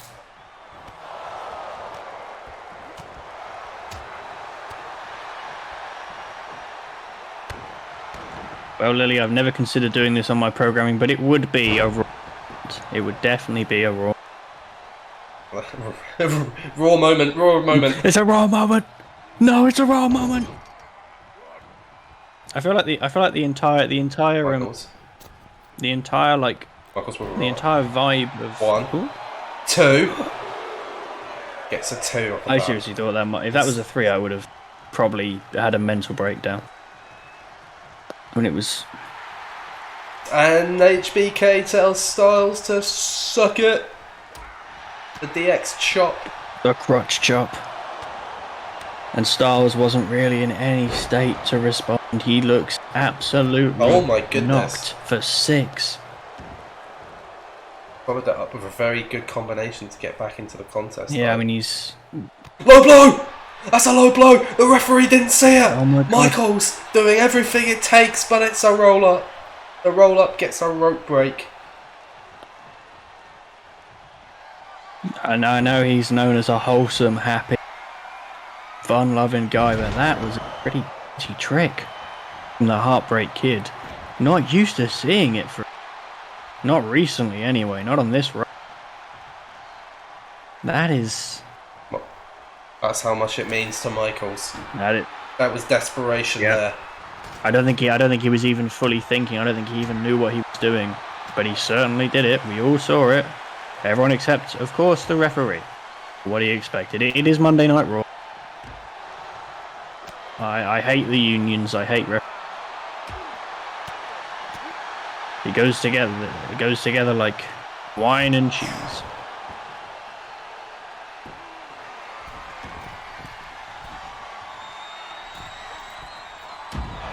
I don't know what the Heartbreak Kid was going for there, but it definitely worked. It definitely hurt AJ Styles. I think we don't need to be in his shoes to figure out that he's pretty battered and bruised by that one. The flying nothing for the first time in history is actually connected. The flying nothing mid-air became the flying something. Hang on a second. Michaels laying out AJ on the announce table, retreating to the... No, Sean, don't do this. Oh my God. Don't do this, Sean. Oh, okay. Oh! It's a mistake from the Heartbreak Kid. It's a mistake, and AJ Styles looks to capitalise. Michaels put himself through the announce table. Nobody home. Styles moves out of the way. And this match just changed on a dime. Yep. I mean, based on how quickly Sean got up, I thought it might just be a minor blip. But Styles is beginning to take control now. He's starting to wrest the momentum out of the hands of the kid. Now Styles lining up the champion. Phenomenal forearm connecting. Oh my god. Could he get the championship back from that? No, Michaels gets the shoulder up. Oh. Fight Forever chant starting to ring through the arena. Two of the all-time greats going at it.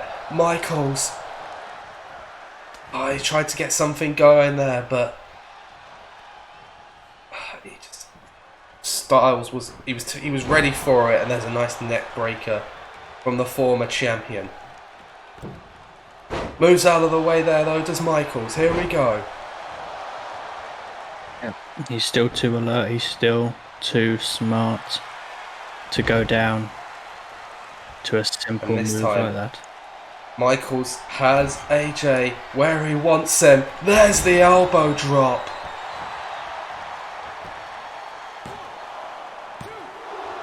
And Styles, he gets that shoulder up once again. Yep. Just about. It was a pretty close two. Not far off being a 3. And Michaels walking away with that championship still over his shoulder.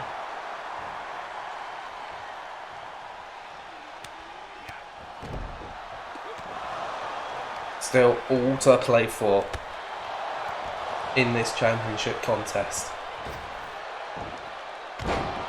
Big knee now to the face. Heartbreak Kid.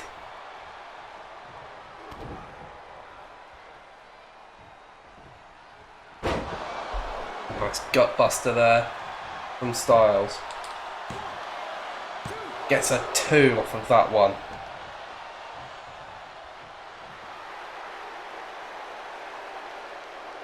Yeah, and it was a quick 2, but still. A 2 count is a 2 count at the end of the day.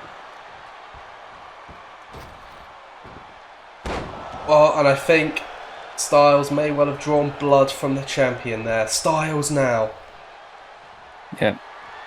Yep. Oh, moves out of the way. HBK. There's still life in the champion. There's always life Big in this old dog. suplex.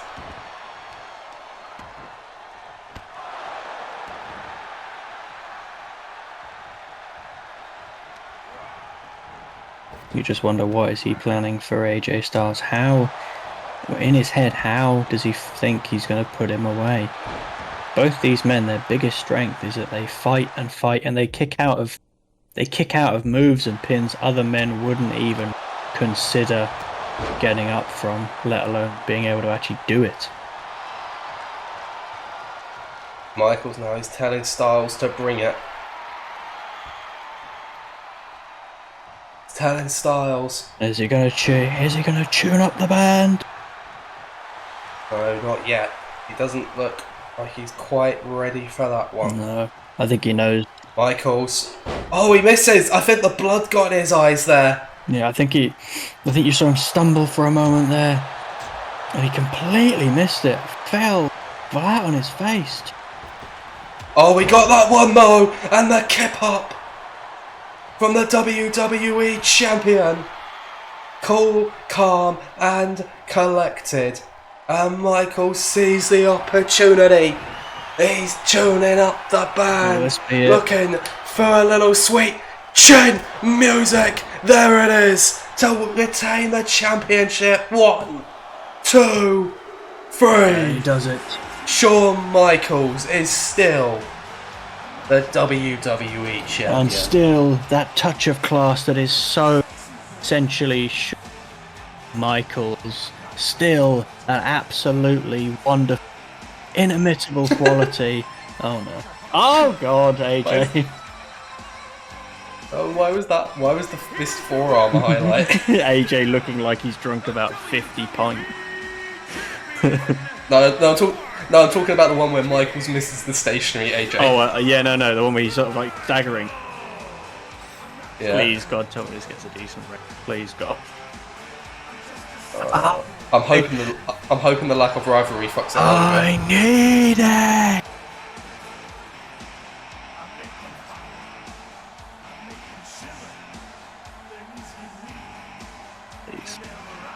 It's going to get good, right? No, I'm not as confident as you. Not gonna lie. Well, this is me being not confident. No, but like.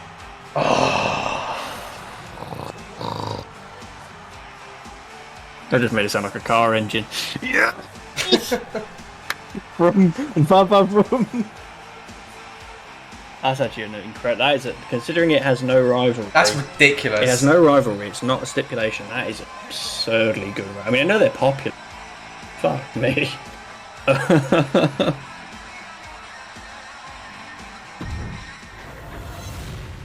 And my win from last week is gonna be struck out.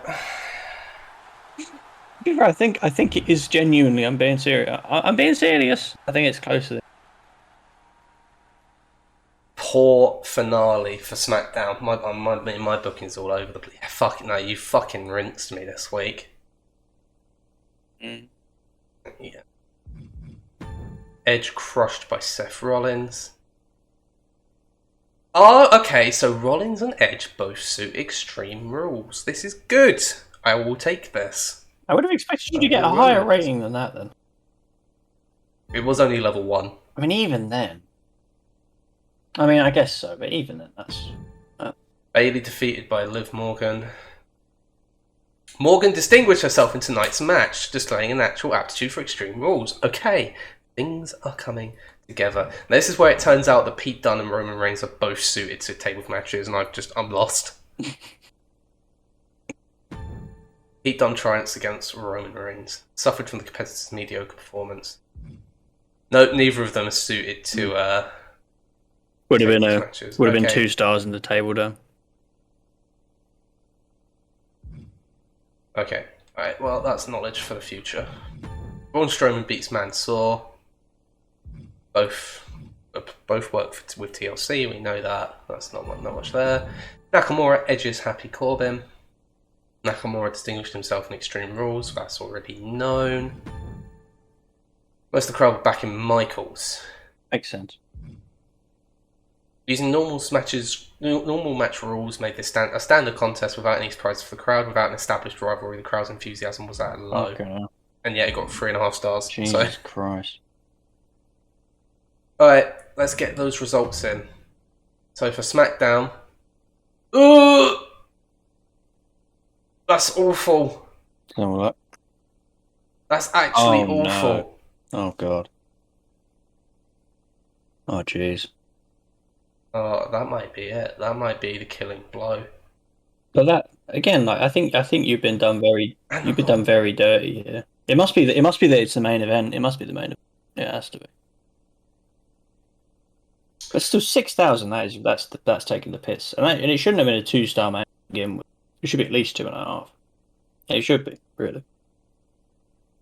High flyer dude Max can't believe SmackDown got rid of Undertaker. That took me by surprise. Undertaker says, I'm sad to be leaving SmackDown, not really sure what went wrong or why I wasn't part of their plans. Keyboard Destroyer 99, Seth Rollins and Edge are both fantastic at Extreme Rules matches. SmackDown should pair them up again in a repeat. Dead Beefcake KO. That SmackDown show ended with a whimper. Bayley versus Liv Morgan should have been the main event. Rambling disaster musician Priest, a bad guy, never saw it coming. Miss Lover says so. So Liv finally snapped that losing streak, maybe she turned the corner. In Your Raid Alive, I miss seeing Yokozuna's matches, hope he gets one soon. Pete Dunne, good effort by Roman Reigns today. They say you learn more from your defeats than your victories. Swiss Music 98, can't SmackDown give us a bit more variety? Let's see some superstars with different classes. Wrestle Dude Musician, Bayley got robbed, no way Liv Morgan should have won. Alright. Let's see the damage. Mm. Mm. It could have been worse. It could have been worse. That could have been Definitely worse. could have been worse. It's pretty bad, but it could have been worse for me. Mm. Part of me was wondering whether it would get to 20k, but I don't think it wasn't that sure. It was a good show, but it wasn't that good a show. I think actually this week the low retention might have saved me. Yeah, probably. I feel like this week we both seem to have had a bit of a low viewing week comparatively, because I never would have expected you to get 6k. That's very harsh. I think very, very, very harsh. Dark Libre, are you? Heard that Kane walked out on Raw. That took me by surprise. Kane says Raw is a joke. Glad to be free. Time to leave all the losers behind. Ultimate Hitman Fiend. Good show tonight. Hashtag Raw. Undefeated veteran AU. Someone forget to erase the whiteboard. AJ Styles and Michaels again. That rivalry is supposed to be over. Summer Hillbilly 99. It's just not the same seeing Happy Corbin loving the crowd. Big Libra USA. Oh, come on, Madge. Where the hell was Ric Flair? Crowd wanted to see him in action. Well, if you'd have listened to my announcement, you fucking pillock. Dark Follower 96. Braun Strowman has been putting in so much work. Kind of worried, though. Been looking rough lately. Internet Worshipper says so. I miss seeing Eddie Guerrero's matches. Hope he gets one soon on Raw. Educated City of the World. Really like tonight's match from Mansoor and Braun Strowman. One of the better pair of classes in the ring. Baron Corbin says, respect where it's due. Good match, King Nakamura.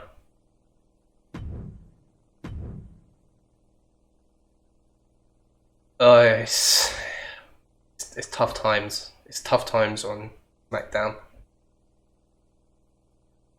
Do you know what? I'm going to ask the question right now. And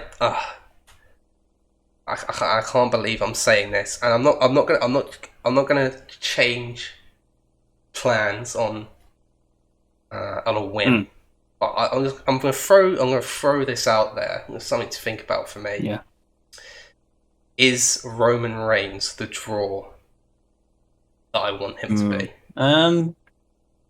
I think this is difficult because you have to look back. I mean, I think he had his program with the Under. Now. Oh, yeah. I thought it pulled pretty good, didn't it? I from what I remember, it did. It did do pretty well. Now I do have something to say that you're not gonna like you're not gonna like me saying this because this is. I'm not saying this is a mind game. I'm genuinely just saying this because this is the conclusion from this week's programming. Roman Reigns in a program with the Undertaker did fantastic, even though they've already had a program before. Roman Reigns just lost done, and that drew basically nothing in a main event slot. So is it a case of A, Pete Dunne needs to be challenging for the title for that match to meet you want it to mean and draw, or is it the case that Pete Dunne is over the point that he can be at, like the point that he's capable of right now on the card? I mean, that's something for me to think about. I like Pete Dunne a lot. I think he's really good. It's just, Really, I think the goal is, because I can't not give Pete Dunne a title match now. Yeah, no. I think a title match would definitely amp it up a notch anyway, because it's a title match. I think the important thing is I need to get his popularity up. That's what I need to do. Just a reminder, try to ensure that your opening match and your main event are both stronger than the mid-card match next to them. The crowd wants to see a show that starts on a high and ends on a high. Yes, Triple H, that's what I was trying to do. It didn't work out. Hey boss, I have a proposition for you. How about you and I have ourselves a little partnership in the next few weeks? You have my back and I'll have yours. The fans will love it, I'll love it, and what else could you ask for? So how about it? Book me in a match and be in my corner.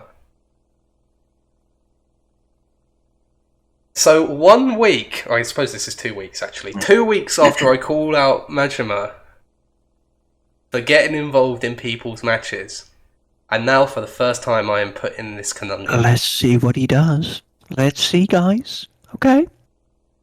Damian Priest has just signed with SmackDown. He has not had a match yet. Man is politicking And like hell.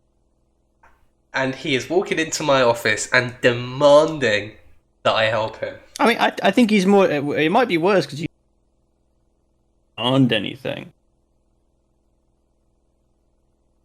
I'm not going to do it. I can't immediately go back on what I've just said. Do you know what? I Do you know what I would have said though? Do you know what I would have said? Bragging rights, Asuka versus Damian Priest, teacher's pet match. No, because Asuka will win. As much as I love being out there with the fans, I don't think it's the right time to be picking sides. I'm an impartial general manager. Suit yourself, but you don't get to the top without making some enemies on the way. I mean, you got to respect his ambition at least. Don't worry, Damien. I've got plans for you. You're not one of these people that I've brought in and they're just going to sit there. Hey, Paper, I don't know if you knew this, but I love being in a certain match. The one and only tables. Nobody does it better than me. Oh my god, Drew, this is the worst time for you to be telling me this. He saw the main event bombed last week and he's like, you should have put the title on me. Did somebody say tables? Not only do I love it, but the WWE universe loves watching me in it. I think if you book me in one, you'll see that I wasn't wrong. That's such an odd request. Tables. I had no idea you loved being in those matches, but you got it. I'll book you in one in the next 2 weeks. I understand you want to show off your talents, but let me be the one to decide which matches book. That's my job. Hey, Drew McIntyre is literally serving this to me on a silver platter. No, he's not. He's serving it to you on a silver table.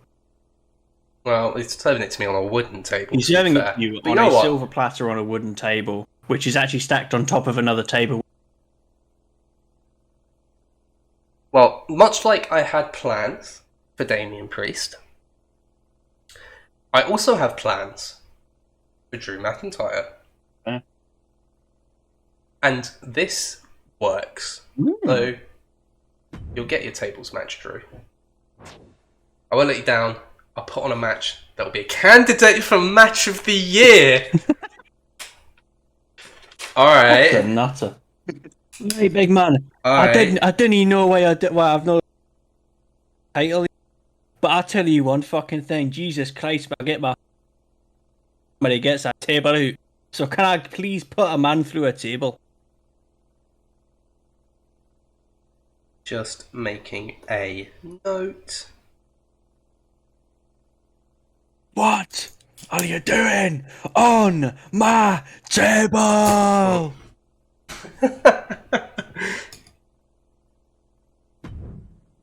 Okay. That's where we stand. Will Dave Meltzer give it 6 stars in the Table Dome? Hang on, I'm sorry. Commissioner goal. Schedule a run-in on your most popular available star this week. Reward Veto Champion. Huh? What the fuck? Huh? Excuse me? Wait, you bull fucking son of a bitch, I'm gonna come there and fucking raw dog Stephanie. I'm gonna fucking end you here. Fuck you! You fucking prick! Oh my life. Who is that? That's Bianca Belair. That works. That actually fucking works. Oh no! Gonna spend weeks building a fucking championship match only for that bull cunts! I'm putting a fucking star next to that note. Do not forget to put that in capitals. Oh my god. Can I just have one? Can I just have one more round? I need to let it out. Right, just see if you fucking old fart! Go get that sledgehammer, yeah? Fucking lube the end of it up and stick it up your ass!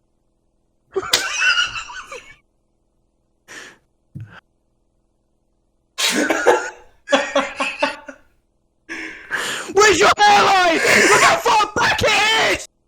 It's back!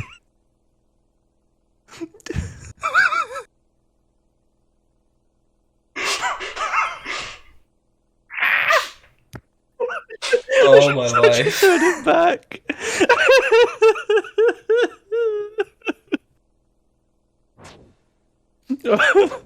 Oh, God.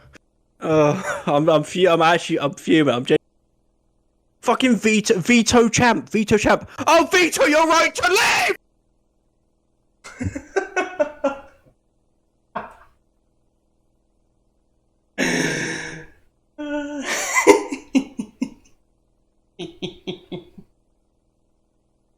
The definition of me just laughing at my own joke. The neighbour's trying to sleep right now with a messy meme. Yeah. I live in shared accommodation. There's like an entire people. Oh god. That's actually that's so. I mean, I need it. The messy meme, which Oh my god. Wait, I don't have messy it to hand. meme.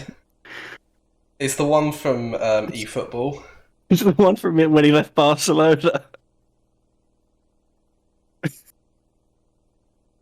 From eFootball. Yeah. eFootball. Oh, there it is. Hang on, You I'll send it to me. I know for a fact I'm going to lose my shit when I see this. Lily, I'm going to be really disappointed if this is a funny meme. Oh, Discord, why you got to be annoying about it? Well, you have to do this. Valid argument, unfortunately. Mike Peaks. Bruh.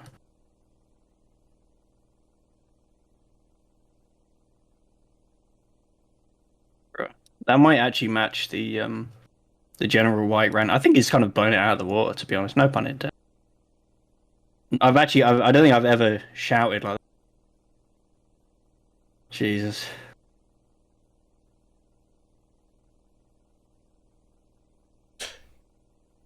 Oh my god. Lily, have you got the meme? Because I can't. Discord's done when I do it properly.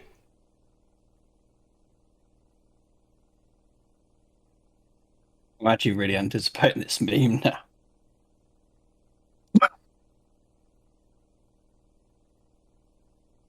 Has he seen it? This one. Yeah, that's the one. Does he look like crack?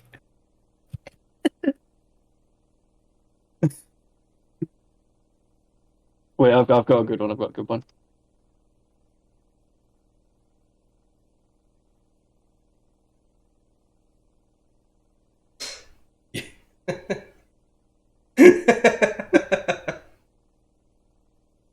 Got it sent.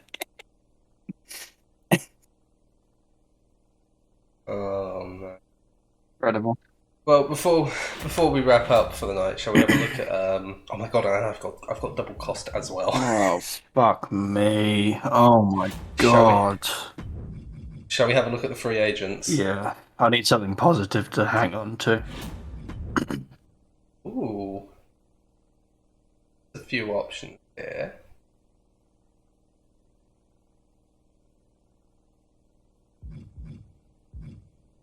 Definitely a few options there. And the legends, I mean, the legends are fairly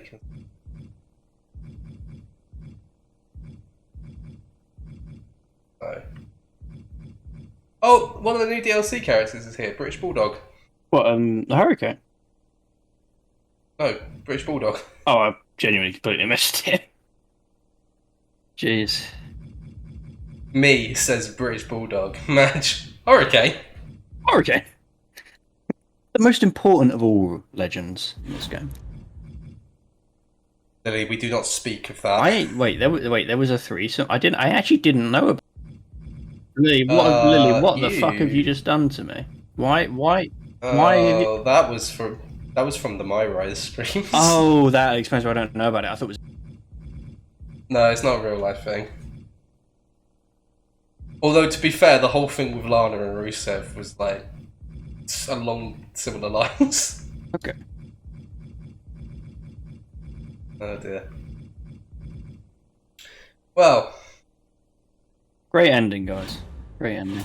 yeah, that's fucking hell. It's one step forward and 2 steps back in SmackDown land. Yeah, or 1 decibel forward and 20 decibels forward, and then another 20 decibels forward, and then another 20. Well, that's going to be it for tonight, guys. I'm just going to have to go again next stream. I'm sure Madge is having a little party with this dub.